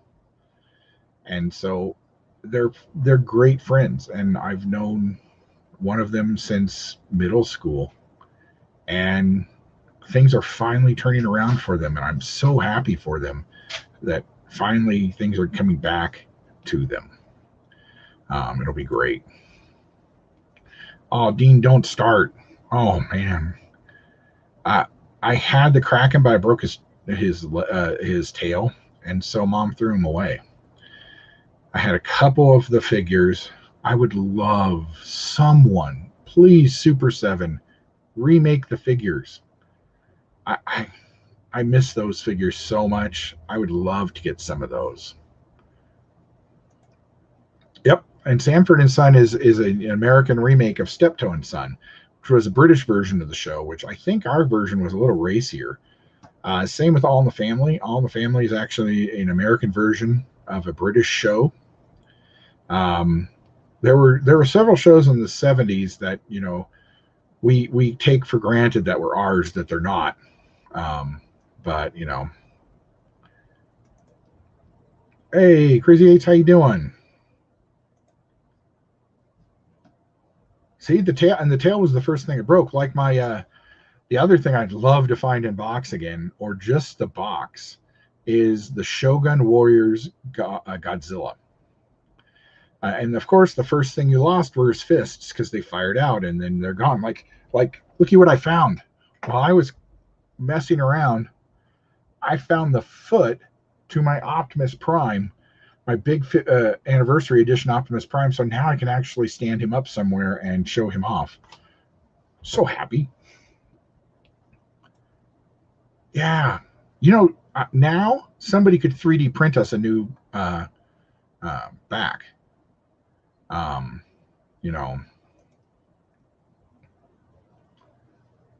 Sup.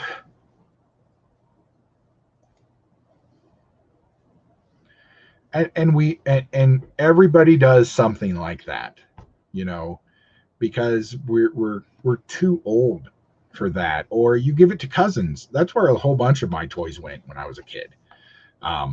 Because while they were mine, they'd stay at grandma's house and all the cousins would play with them whenever they came over.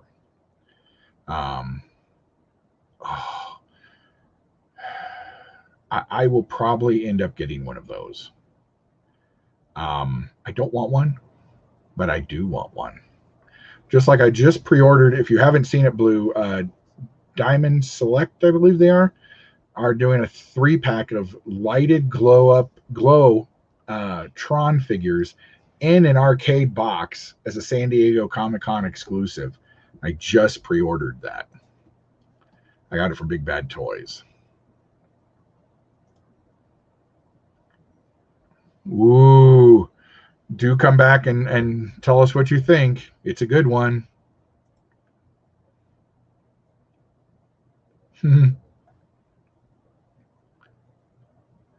Oh, it jumped on me. Dude, that was crazy. But what's really good is at least when they went through the door. So it's not going to be as much structural damage as if they would actually come through the whole wall. Or maybe it is because of how it is, but Salacious, give Bob his phone back.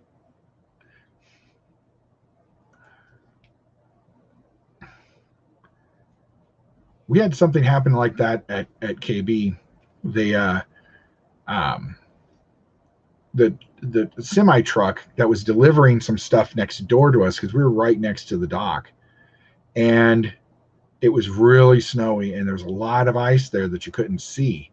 And so the guy came down, backed in a little too fast, and he slid and basically just smashed into the dock, crushed the trash compactor thing that was there, and slid the top about 4 feet in on his trailer, just sitting on the dock.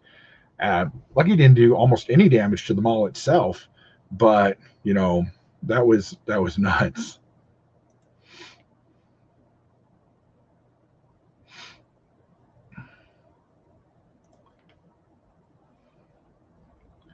Yeah, that's a problem. You got to fatten those cats up.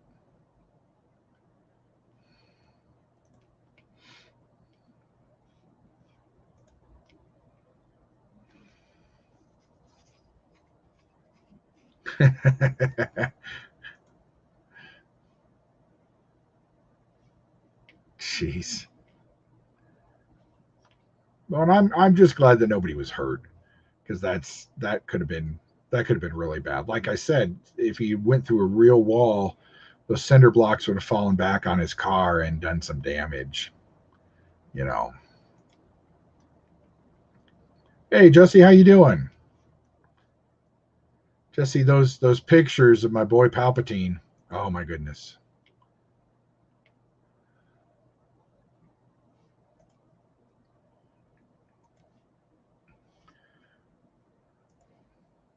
But yeah, so like I was saying, I'm not sure where we're going to move forward with the channel. I'm still going to do some toy hunts, but I think I'm going to start doing um, longer ones, like once or twice a week, if that.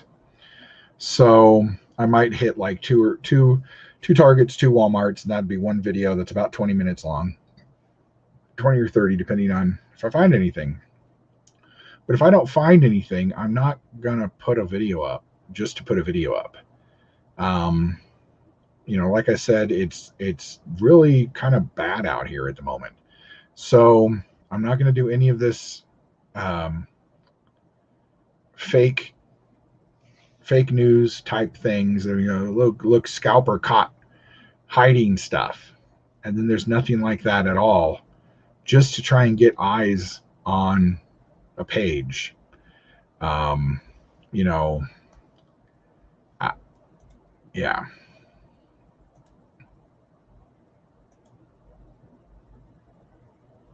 I would assume three. Three would be good, I would think.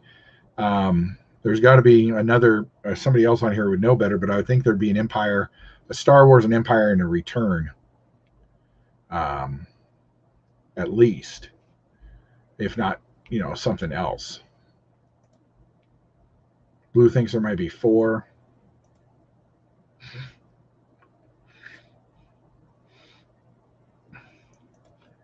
Um, and I'm not gonna choose sides in this new. The Star Wars thing has now moved into our community, and I don't like it. Now we have this huge fight between two decent sized channels, and they're starting to draw people in, and I don't like it. I'm not going. You collect the way you want to collect. You want to collect collect repo.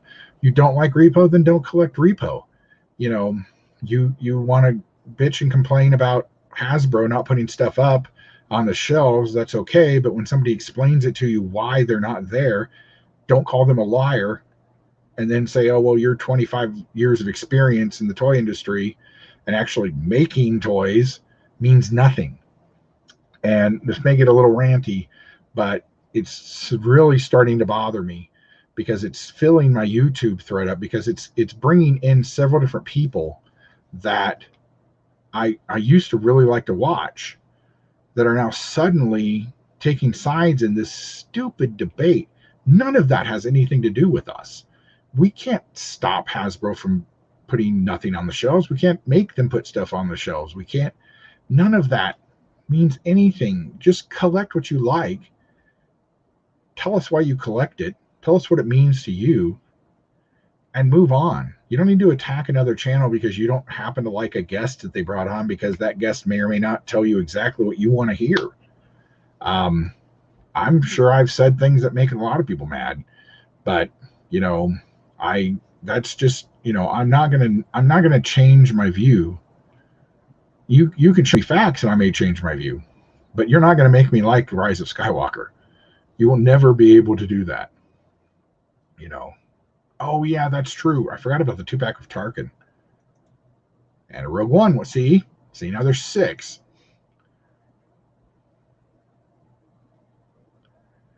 And I might start doing that, but I also don't see the use in going on to, say, Big Bad Toys and saying, here's what's up for pre-sale. If you guys are into that, I can do that. Like, the new Funko Halloween stuff that just came out today. I'd thought about pulling up some pictures and showing that stuff off. And if you guys are into that, that's fine. But to me, I could go to those websites and look myself. Now, the knowledge that that stuff may be available is nice. Like when Mark and Brandon do their Hot Toys thing, you know, those guys are putting out new stuff every week, it seems. So it's kind of nice to see, because I don't go to Hot Toys website all the time. And so I might start doing that, some upcoming and things, you know. Whoops. Everything jumped on me again. I would love a Tarkin. I've looked. That 2-pack is nice, but I feel they could do Tarkin a little better. And I don't want to call out both their pages, because this is how other people got pulled in. But both sides started taking stances on repo stuff and calling each other names, and then other people got involved, and then there was a couple misunderstandings, and then they started fighting on Instagram, or not Instagram, on instant messaging. Then they started sharing those. It's nasty, you know. That would be another one I would buy, is that 2-pack. Well, the future is repro, Mark, unfortunately. And you've already seen that in, was it Papa Gord? Somebody, I don't remember who it was, has already made, and this would be considered repo because it's not real, a 3D printed Dark Trooper, from Mandalorian.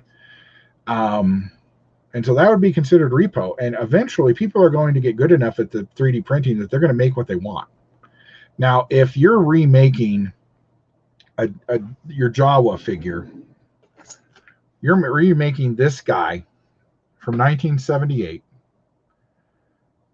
and you put on it, you change the markings on it, so it says repo or 2021, something like that. Fine. It needs to be marked that it's repro. As long as it's marked that it's repro, it's fine. But I cannot afford to buy this guy's gun or his cape. However, I know somebody who can 3D print them for me for pennies, and I'll give them like $5. So unfortunately, I think repro is going to be that way. That eventually we're either going to get stuff we want, and it's going to be on Etsy, or, you know, something like that. Yeah, Tina, and that's, I talked a little bit about that at the beginning, is I'm not going to pick sides. I don't like the fandom menace. I think when it started, it had its good points, but then it devolved into attacks on the actors instead of attacks on the writers, which is where those attacks should have been. This whole, I really thought about putting up a video this week, a completely clickbait video, just to see what it would do, that says Kathleen Kennedy fired by Disney for scalping sports cards.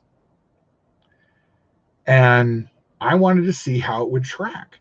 And basically it would be me coming on saying, this is a completely clickbait video. Why are you even here? Why do you care if Kathleen Kennedy still has a job? Who are you to decide that she doesn't need a job? You know, yes, she's made some missteps, but she still made, you know, $5 or $6 billion movies or more. What have you done with your life? You know, to say that, you know, the way Gina was let go and stuff, I don't agree with that either. But that's my opinion. That's not Disney's opinion. And then you have the videos that are like, oh, Gina's going to get rehired by Disney. No, she's not. Oh, the Snyderverse is coming back. No, it's not. If you would stop and think logically for a few minutes, no, none of that's going to happen. The Snyderverse may be coming back, but only in animated form, if it comes back at all. They've went too far. You know, and so I'm not going to pick a side. I'm not on the side of the Rilo lovers. I'm not on the side of the Rilo haters. I don't understand Rilo. And if I ever found somebody who was super into their love story or whatever that could explain it to me, maybe, but they're just giant plot holes in the sequel trilogy I can't ignore or accept from people like J.J. Abrams and them who make movies for a living. This is what they do. And so I can't let that go. But I'm not going to tell you you can't like Rise of Skywalker or The Last Jedi or The Force Awakens because I don't. The hell do you care what I think? You know, I could give you some points of why I don't like these things, but that's still just my opinion. You may agree with some of the stuff I say, and you may disagree, and that's cool. But we can still be friends. We can still this comes to the whole political divide America's in at the moment too, which I really don't get into because I don't bring politics into my channel at all.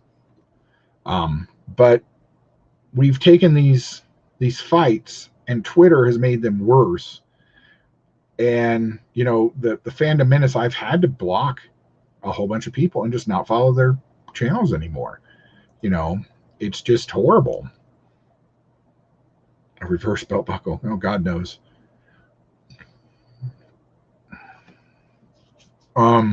Probably more if they did a running change on it and actually fixed it, then that might be worth something.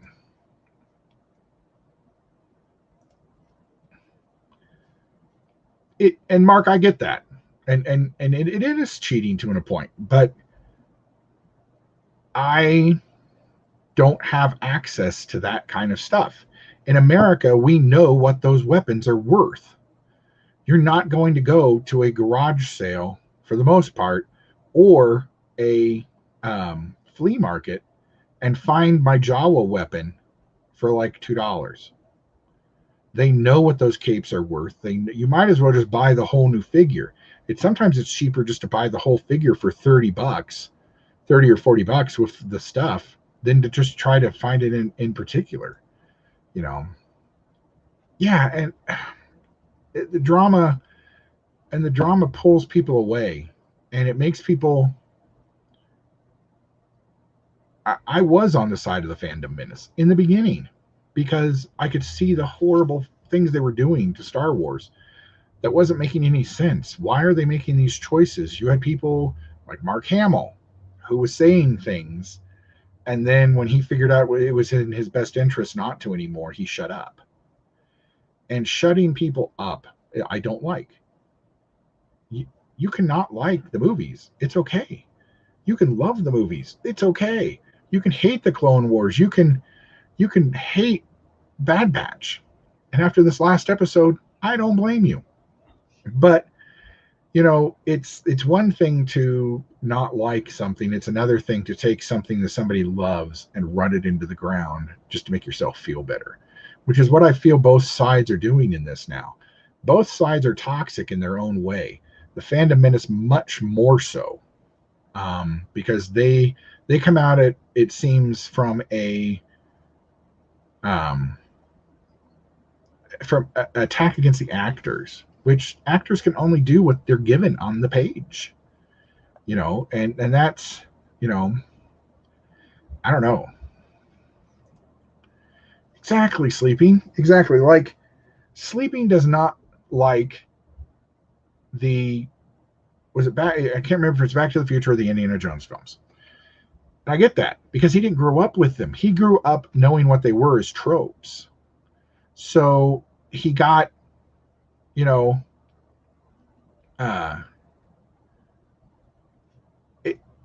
didn't mean as much to him as it did to us. Or Goonies, that's what it was. It was Goonies. And I'll punch you in the stomach when I see you. He doesn't like the Goonies. Well, that's okay, because he's seen the Goonies in another form forever since the Goonies came out. Exactly, G-Force. Exactly. If it's not passed off as original, and you're telling me like the figures that Stan Solo makes, those are all repro. The cards are repro, the figures are repro, everything's repro. And he tells you that on them. I don't have any problem with that. Yes.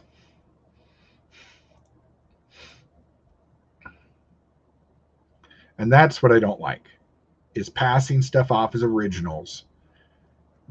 And that's where we as a community need to come and say, look, this guy's selling stuff and it's not real. It's fake, and go from there. Yeah, even if it's a different color. Like, they had running color changes. I mean, you can look at how many different types of, say, Luke Skywalker with the extendable lightsaber. There must be 20 different versions of him from different haircut colors and stuff. But it's hard. But I want a new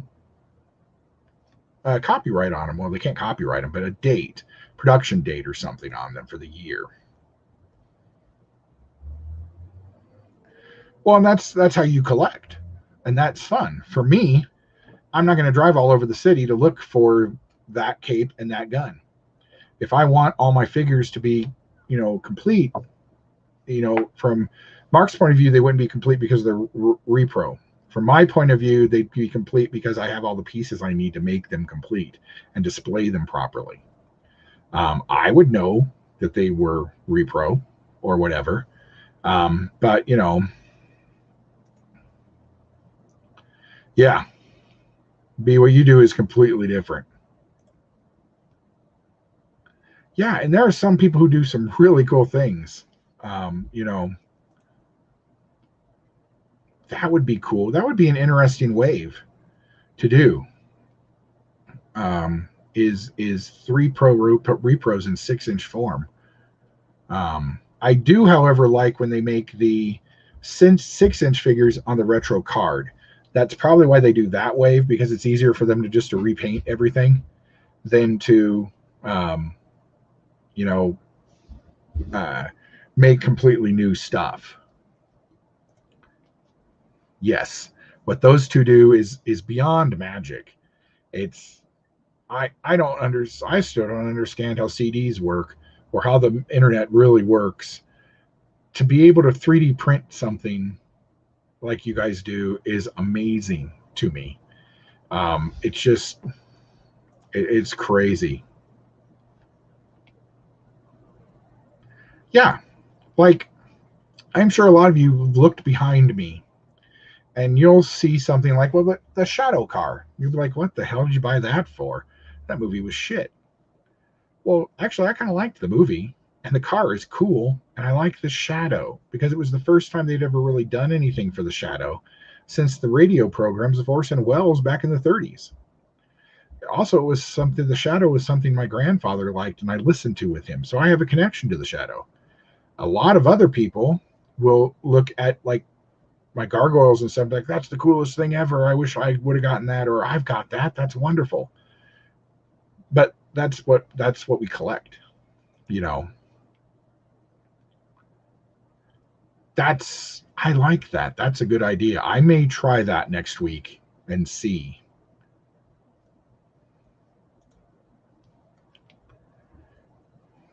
With meatballs. Politics are stupid. If we've learned anything since probably 9/11, it's that people will say just about anything they want to get you to do whatever you want. This is probably the most political I'll get. I wasn't a big fan of Bush, wasn't a big fan of Obama, was a relatively big fan of Trump simply because it was something new and he was trying to clean out the swamp, and then the swamp came back and got him because they're the swamp. Washington, D.C. is built on a swamp, always has been, always will be. Um, that's why the senators and representatives left DC during the summer months, because it's a swamp and it sucked. But, I don't really support any side. Now I'm an independent. And I'm not, you can't put your faith in a person. You need to put your faith in an idea. Now, those ideas can turn on you too, but I think it's easier to find something you want, whether it's saving the earth or getting more funding for your local school. Where politics are really stupid is on the national level. National level politics are a waste of time. If you want to affect things in your community, in your city, in your town, you need to vote for the school board and for your town councils. That's where that's where your real power is, and your state representatives.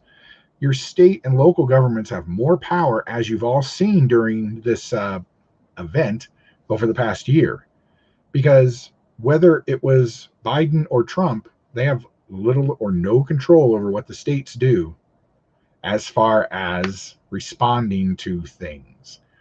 That's why we had 50 different responses to the event, simply because that's how our government is set up. We're not supposed to be a centralized government. That's what the Zoomers don't understand. We're not supposed to turn to the national government to fix our problems. We're supposed to be able to fix our own problems, because that's just how the government is set up. We're a representative government. We're not a collective. So if you really want to affect change, you need to do it at a local level. And if enough local people do it, it becomes a state issue, and then it can go move into another state. And eventually a national movement will come out of this. Say the police reforms that are going on now. Those are not happening just because of the violence and stuff from the Black Lives Movement or Antifa stuff. Those were already moving here in Colorado long before those happened. A lot of these things that they're trying to push, we already have here, because our local governments took care of that.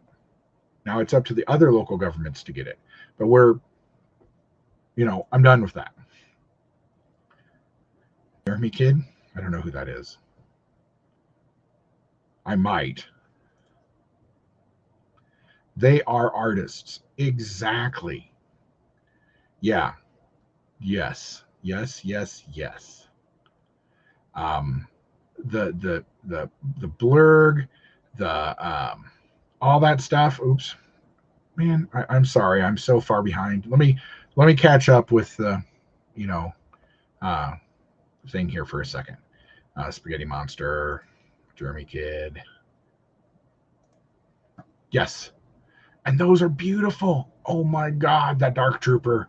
The Frog Lady is a 3.75 classic figure. Cracks me up. I love it. And if I would buy one if it came on a card. If you put it on a card, even it would sit with pride in my collection, even if it didn't have a card. And that blurg is beautiful. And this is what I mean by eventually people will start doing what we want.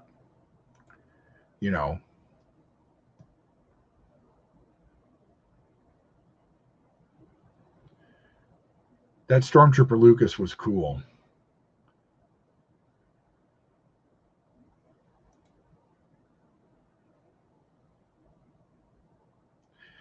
I'll spend the $30. But and real collectors would know to start with. But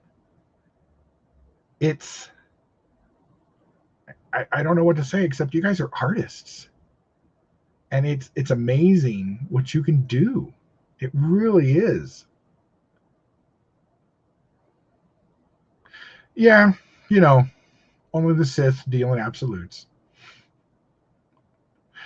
And that's and I don't know if it's the internet that's done this. My brother is a sociologist, and he does not like social media. He thinks social media has actually done more damage to our democracy than it actually has given us things. That now everybody has an opinion, everybody's opinion is right, and your opinion is wrong, and I will vow a blood oath against anyone who does not agree with me. And that's kind of how Twitter works. Twitter, my God, I'm only on there because so many of you guys are, and I get to see so many of your. I know when, because YouTube's horrible at telling me when things are going.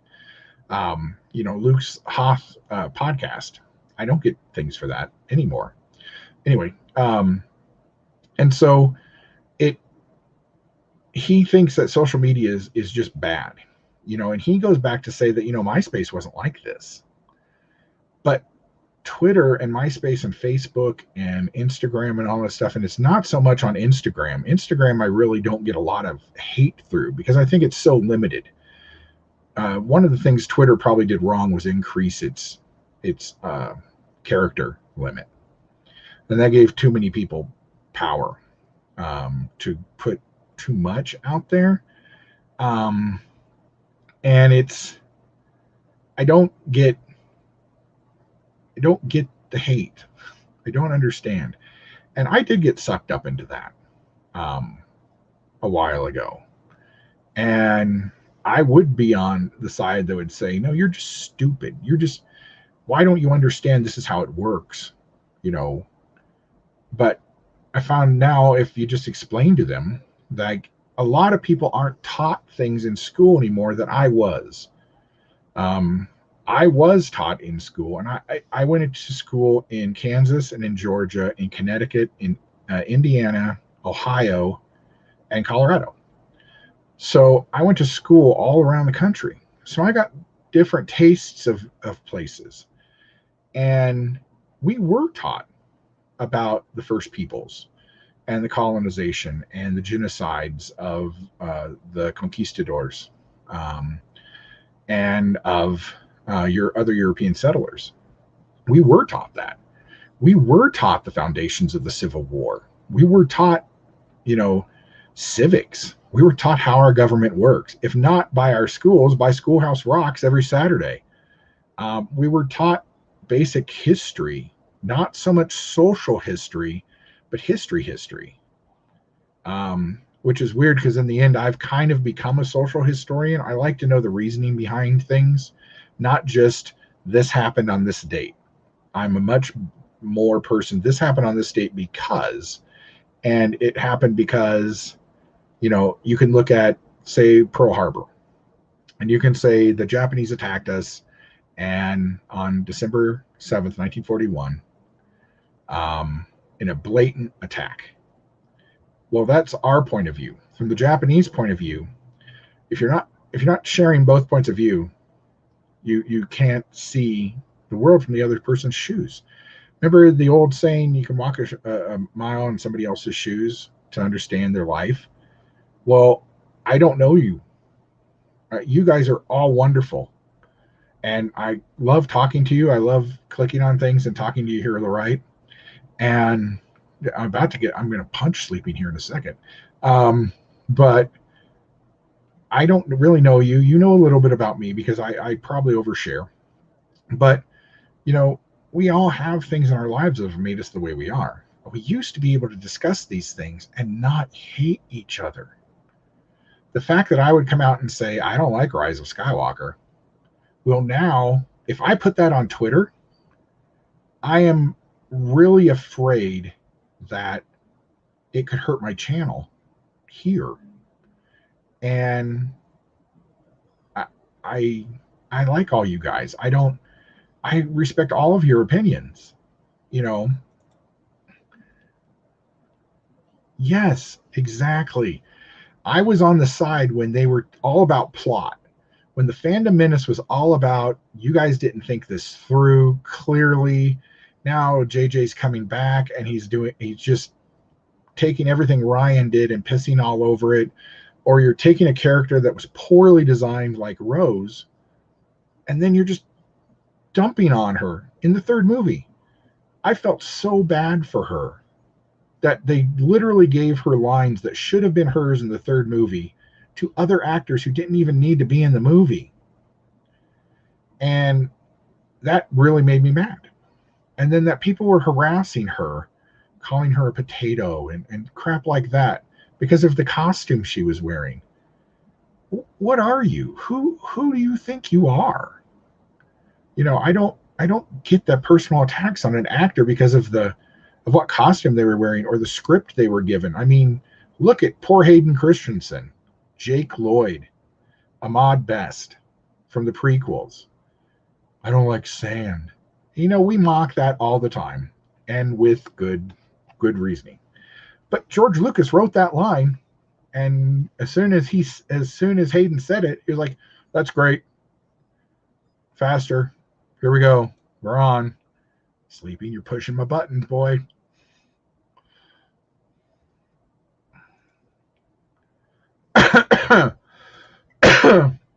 Blue is very sarcastic.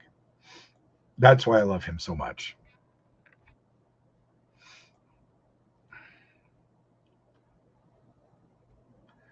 Well, there's always negotiations.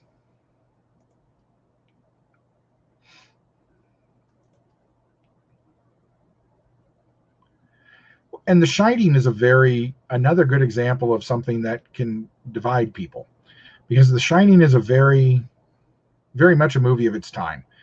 If it was remade again now, like there was a television version of it that's actually better.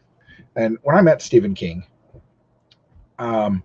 I asked him about that. I asked him about The Shining, and he hated The Shining. He didn't like it because they changed so much of his story, and he was more involved with the second one, the television version, with the guy from Wings in it, and that's actually a much better version. Much like I think the television version of it is much better than the movie version, because the movie version allowed them to expand out and be more CG and all that. And by the time it came out, we'd already had a version of that, and it was called Stranger Things, because Stranger Things did it better than it did it. If that makes sense. See, G's on my side, but he didn't grow up with the Goonies like we did, and following those guys' careers through other things. We already loved Short Round, so obviously we're going to like him. Then we went and we liked Lucas, and we liked, and then the Coreys went and did stuff. Those guys, we literally grew up with those guys on screen. I really wish they'd do something new with the Shadow. It's one of those things that I don't understand why nobody's picked up. You could do a really nice noir Shadow, but I think was it Sin City? I think Sin City was what hurt the Shadow, is that they saw that and they're like, oh, geez.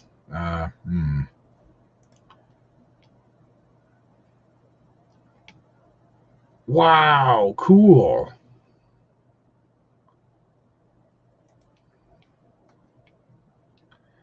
And see, there's some cool Mego stuff in that line. There's Universal Monsters has a whole bunch of stuff, and Tina, there's a NECA Phantom of the Opera coming very soon. Probably around Christmas, I would suppose. That looks really cool. Yeah.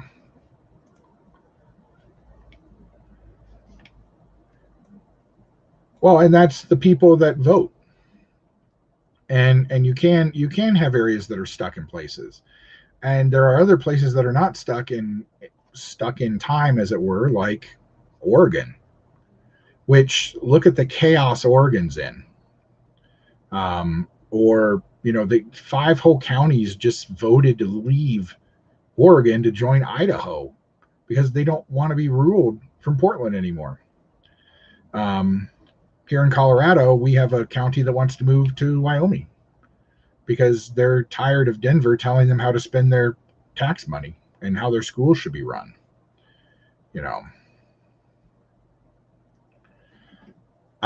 Every time I see some of you guys' work on any other channel, I'm like, oh my God, I cannot wrap my head around how that works. I really can't.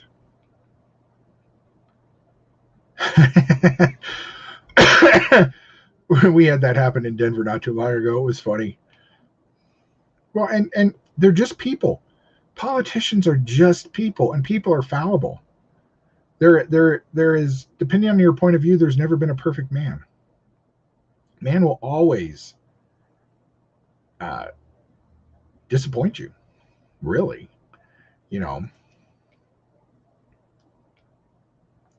And a lot of local school districts are like that, especially in the South and in the plains, because so much of, like in Kansas, they're having a big fight now that so much of the tax money is staying in Wichita, Topeka, and Lawrence, and places like Dodge City, Garden City, Goodland, places like that are not getting enough money to even operate schools properly. And so that comes into it too, is you can't have a really good school district and not have money, or you're putting money in the wrong places. You should be putting money in the teachers' pockets and in the building. Stop giving administrators money. I don't need I don't need two administrators for every teacher. you know. And like I said, I'm only on Twitter because a lot of you guys are, and it's how I keep track of. I do follow a lot of Funko sites. I've purged my thing, my feed of almost anything political at all. And the only stuff I do follow is people who followed me first before I did this purge. But I got rid of everybody. I got rid of all the news stations. I don't care. Another thing I think we're having a problem is that things that would be considered local news 10 years ago are now suddenly national news. And some instances it needs to be. But just because you got tased when you got pulled over on the side of the road in, Ohio, I don't care. It doesn't affect Colorado at all. That doesn't need to be on the news. When I was talking to my brother about social networking, I think a big problem that America has is twofold.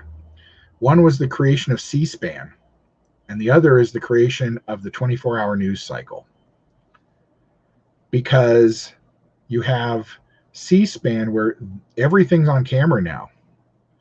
So instead of being able to work together on things, our representatives and our senators need to be arguing because they need to make the local news at home. This guy fights for you, or look what this guy did against you. And they can't. I know people hate backdoor deals, backroom deals. Sleeping loves a back alley deal. But I think it really hurt people to not be able to get together and work together bipartisanly anymore because they can't be seen doing that. You can't have Ted Cruz and AOC sitting in a room together actually talking. And if there were no cameras or anything, I bet you we could get a lot done, like we used to. Also, the 24-hour news cycle, because they have to fill the time. You have to be on the air all the time, and you always have to have something to say. And then you're covering stuff you shouldn't be covering. Not to be super cruel, but I can't even remember her name. That little girl who went missing in Florida. Okay, that's a Florida issue. I could see how it could be a South Carolina, Georgia issue, maybe, if they thought she'd gotten out of state. But literally, people are killed and go missing every day. I don't need to know all that. I don't need to know the count of this weekend Chicago shootings. So I think that hurts at some point too. And Mr. B, that's my point. And maybe it's not repo, because you're not actually remaking anything. You're creating. And it's amazing. I mean, both of you do such great work. It's crazy. And I really would like to have either of you on someday just to kind of go over the process, how 3D printing a figure works. Like that fish lady. She's so cool. What parts did you get a scan of her face somehow? That's so far above my ability to comprehend until somebody explains it to me. I do get a lot of cats. I do follow on Twitter. I do follow a lot of animal things. Those are pretty good. No, I'm 50. I'm about as wise as I need to be, I think. I've been called a wise ass for quite a while. So, oops. I love Schoolhouse Rock. I would buy Schoolhouse Rock figures of Rocky and the guy from the Verb, and Interplanet Janet. And if somebody did, probably I'm the only one, you know.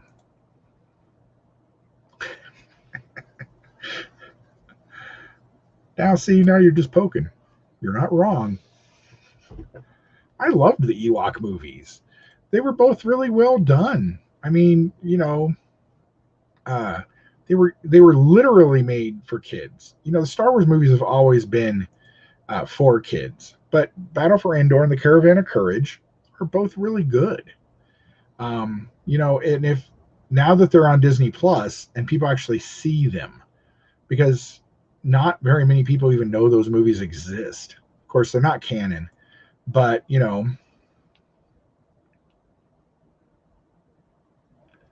yes, yeah, I think the OT characters were underused greatly. Um, and I think the new characters were wasted. No character development. There's no character arc for any of them. You can't even say there's a character arc for Rey.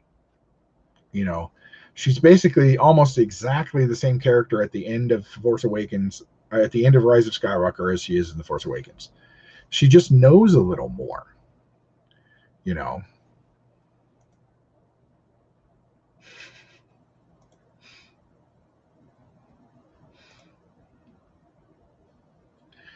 and, well, we all have our dark years, rum. You know,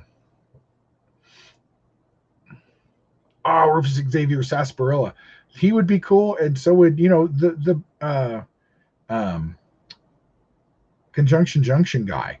And they did do a couple back in the day. You'd have to look them up on eBay. They did do some bendable figures of like the Bill and a couple others. Um, but I would love those. Oh yeah, you got to. And what's great is they're on Disney Plus, and they're not edited yet. Um, there is some fighting to edit some of them, but um, I hope they don't. But hey Andy, how you doing? But I've still got my VHS copies. I have my DVD copies, and I have all the CDs with all the songs on them. Plus, I've got some of the newer ones they made, um, which they were okay. They weren't bad. I Schoolhouse Rock was something that it was great. Thomas the Train was so cool. It was such a good idea, and how they didn't sue the bejeebus out of uh, Disney for the cars, I don't have any idea.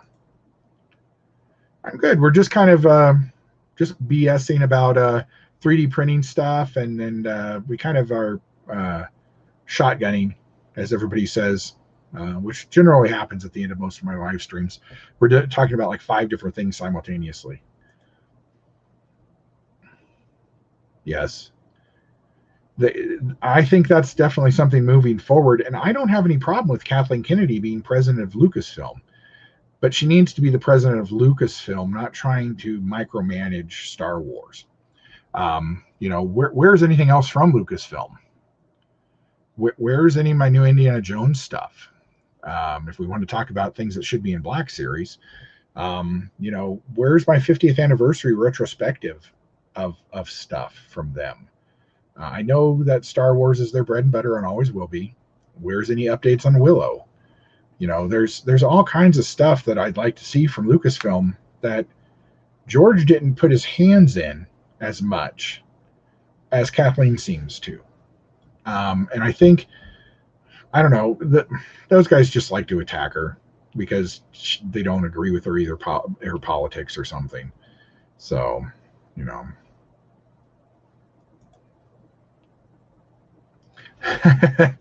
That hasn't started yet, has it? Am I overlapping on John? Oh, I didn't see how late it was. Okay, if that's true, then I need to get off. Yes, I am sorry, everybody. I'm um that's my fault. I didn't notice what time it was. Um, everybody, thank you for coming. Please go over. In fact, here, let me pull it up. Here and here. Money, money, money, money. I love John Joker. He is so much fun. Come on, copy. Oh my God, stupid computer. There we go. Okay.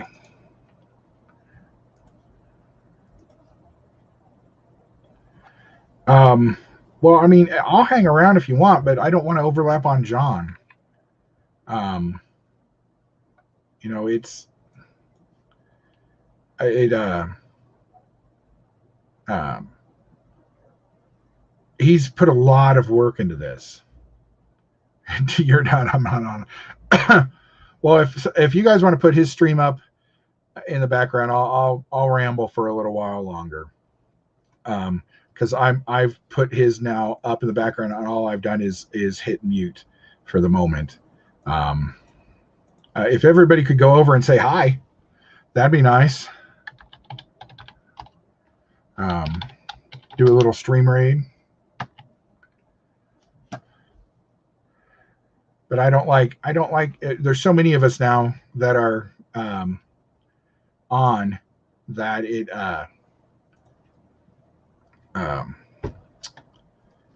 I hate overlapping with people.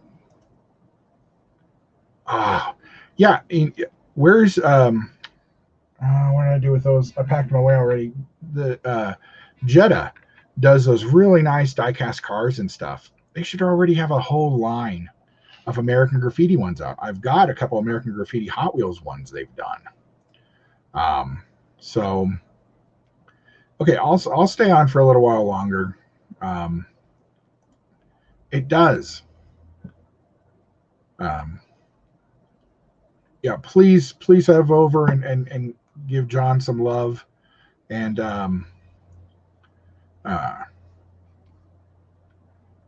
looks like they all have masks on. Man, now do I have to find a mask? Smeg. I am on Friday's edition of Joker's thing, so I gotta catch up and get all that done. So thanks for dropping by, Andy. Make sure you drop a like and subscribe over there if you have not. John Joker is a great guy who deserves as much support as we can give him.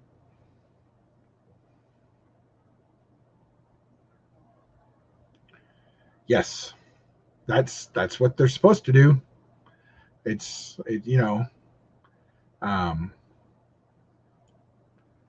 I got nothing. That's what they're supposed to do. And they're probably doing a lot of wrestling because that's what Nate and Downfall love. So cool. Yeah, I've got them running in the background, so he gets watch time, and I've dropped a like already. So he's got 26 people watching, 28 likes. Oh no, somebody's doing a voice changer. On the easy question.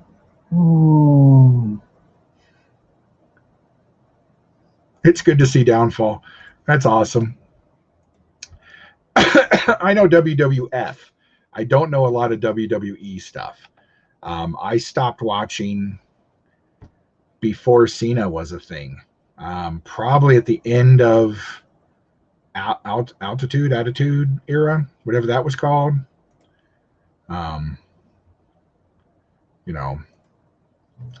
Andy, on Friday, ours is OG Star Wars, Star Trek, Transformers. It's a little more geeky than WWF based. So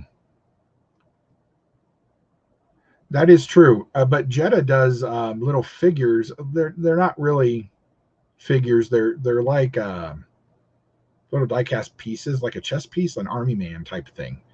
And those would be cool. I would love. We talked about this. I don't know if it was on the Peg Warmers or on another stream. That if there's a Lucasfilm 50th anniversary thing, why are we celebrating that? If we're not going to celebrate Lucasfilm, if I'm not going to get a Ron Howard and Harrison Ford or Cindy Williams or whatever or Richard Dreyfuss from American Graffiti, and I'm not going to get a Willow or anybody from Willow, and I'm not going to get any Indiana Jones figures, and I'm not going to get any Red Tail figures, I'm not going to get any THX 1138 figure of Robert Duvall. What's the point of celebrating it? Except to stick a sticker on something.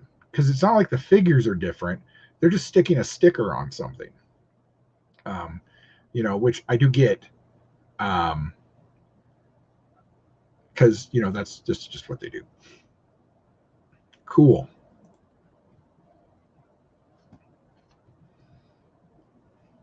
Thank you.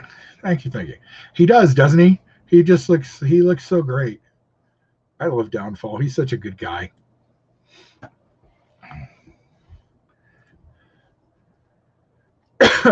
Yeah, I think that might have been about the same time I did. I honestly couldn't tell you which WrestleMania I stopped at. But I'm definitely a bigger WWF fan. The Undertaker is my favorite newer wrestler. And classic Hogan, Macho Man, Andre, all that stuff. But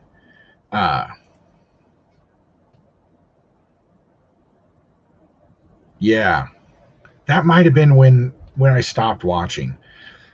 When it became so soap opera-y. And it's always been soap opera, whether it was Piper's Pit or, Brother Love's Cathedral, whatever. It always had theatrical stuff. Wrestling is not real. Those guys are athletes. Those two things can't fit in people's minds. That wrestling is 100% fake.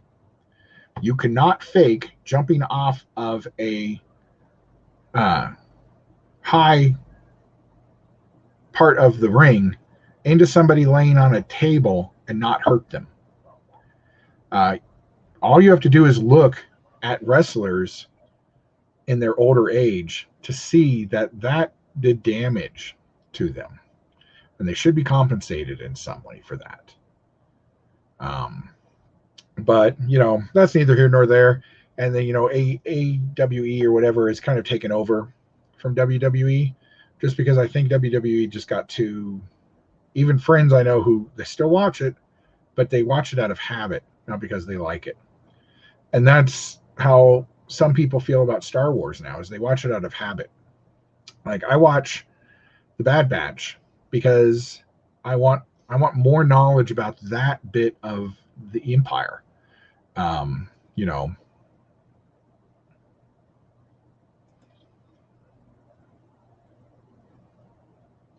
Nice. So you get a little bit of both. But the Bad Batch, and we can talk about the Bad Batch here for a little while, and we'll just talk about these first 4 episodes now that Brandon, and if you haven't watched it, Brandon and Bailey over on Paul's Collectible channel has an incredible review every Saturday night at 8. I want to think. Might be 7 my time. I can't remember. It's at 6 o'clock Pacific. So it must be 7 my time. Yeah.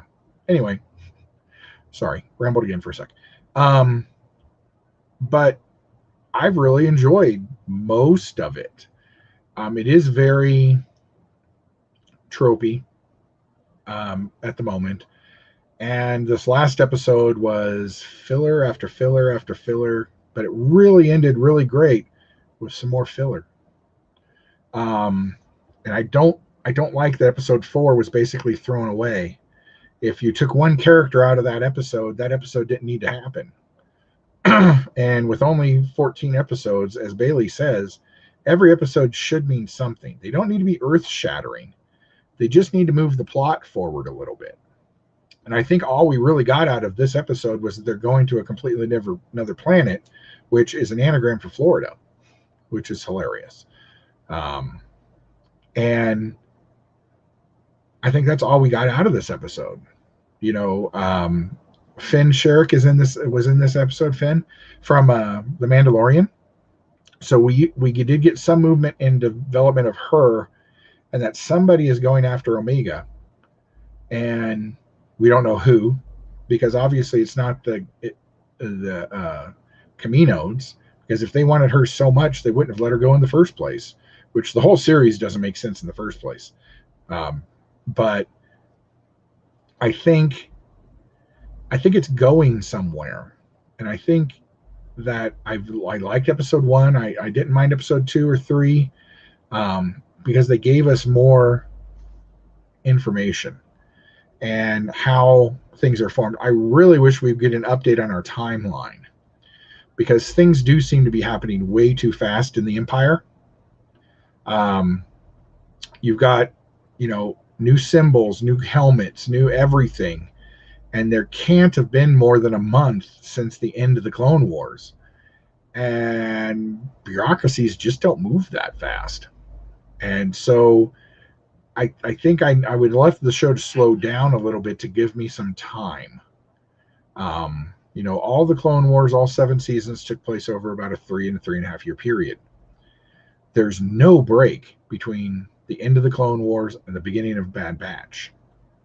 So when you get this,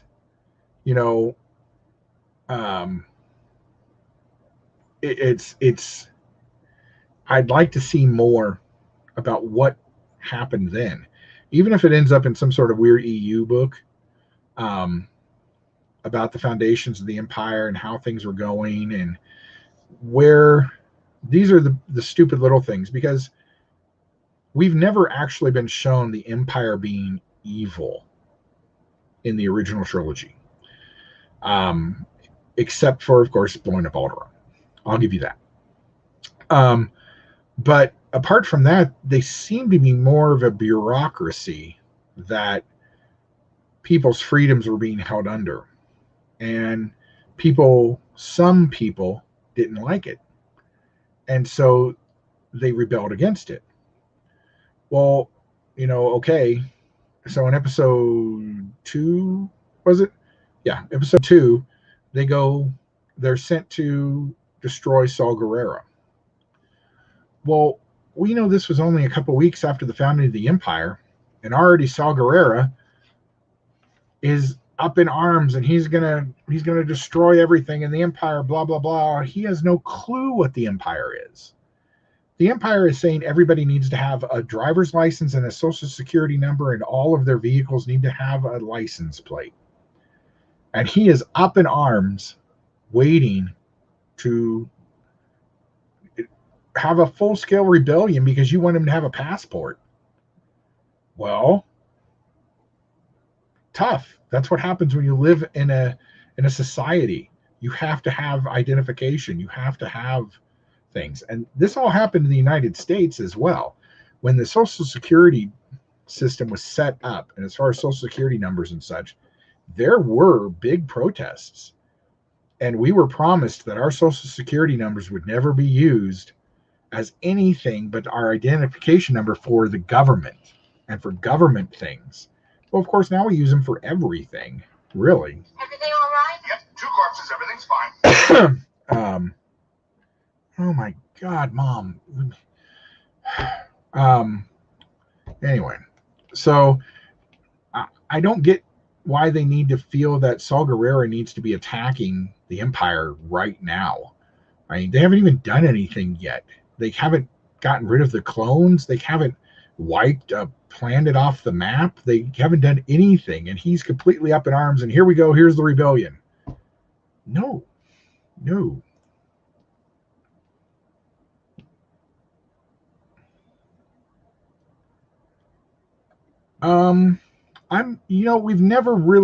We don't know what the clones know or how the clones feel, because at the moment we're basically being told that the clones are being controlled by the chip in their head, just like Crosshair when they turned it up to 11 on him, and now you could see him fighting the programming of the chip, but he's also of the Bad Batch. So normal clones might not be able to have that ability. So they don't really question things they're told. So it's would be interesting to see what the clones do think Vader is. If they understand the difference between Jedi and Sith, or if they just think he's a rogue Jedi that's been allowed to live. I mean, the 501 marched into the temple with Anakin, not with Darth Vader. So they know he was with them when they slaughtered everybody inside the temple. So what do they think? That's a very interesting question, Ghoster, and one I hadn't really contemplated, but interesting. But I'll keep watching. It's it's only a half-hour show, so it's there, and it fills in the spots until the Poe Dameron show starts, which is another good spot. I'd like to know a little bit more about the couple years before that, because of course he was a separatist. Yep, 2 corpses, everything's fine.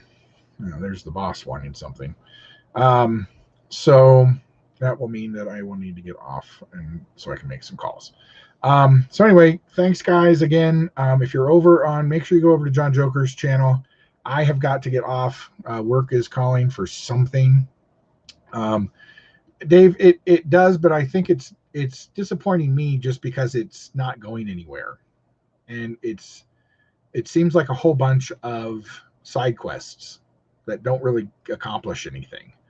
This side quest, this episode was all about going and getting supplies. Well, they used to just tell us we dropped by this planet and got supplies. So, thanks, Andy. Thanks for dropping by. Dave, thanks for coming over. Sleeping, Tina, everybody, thanks for hanging out.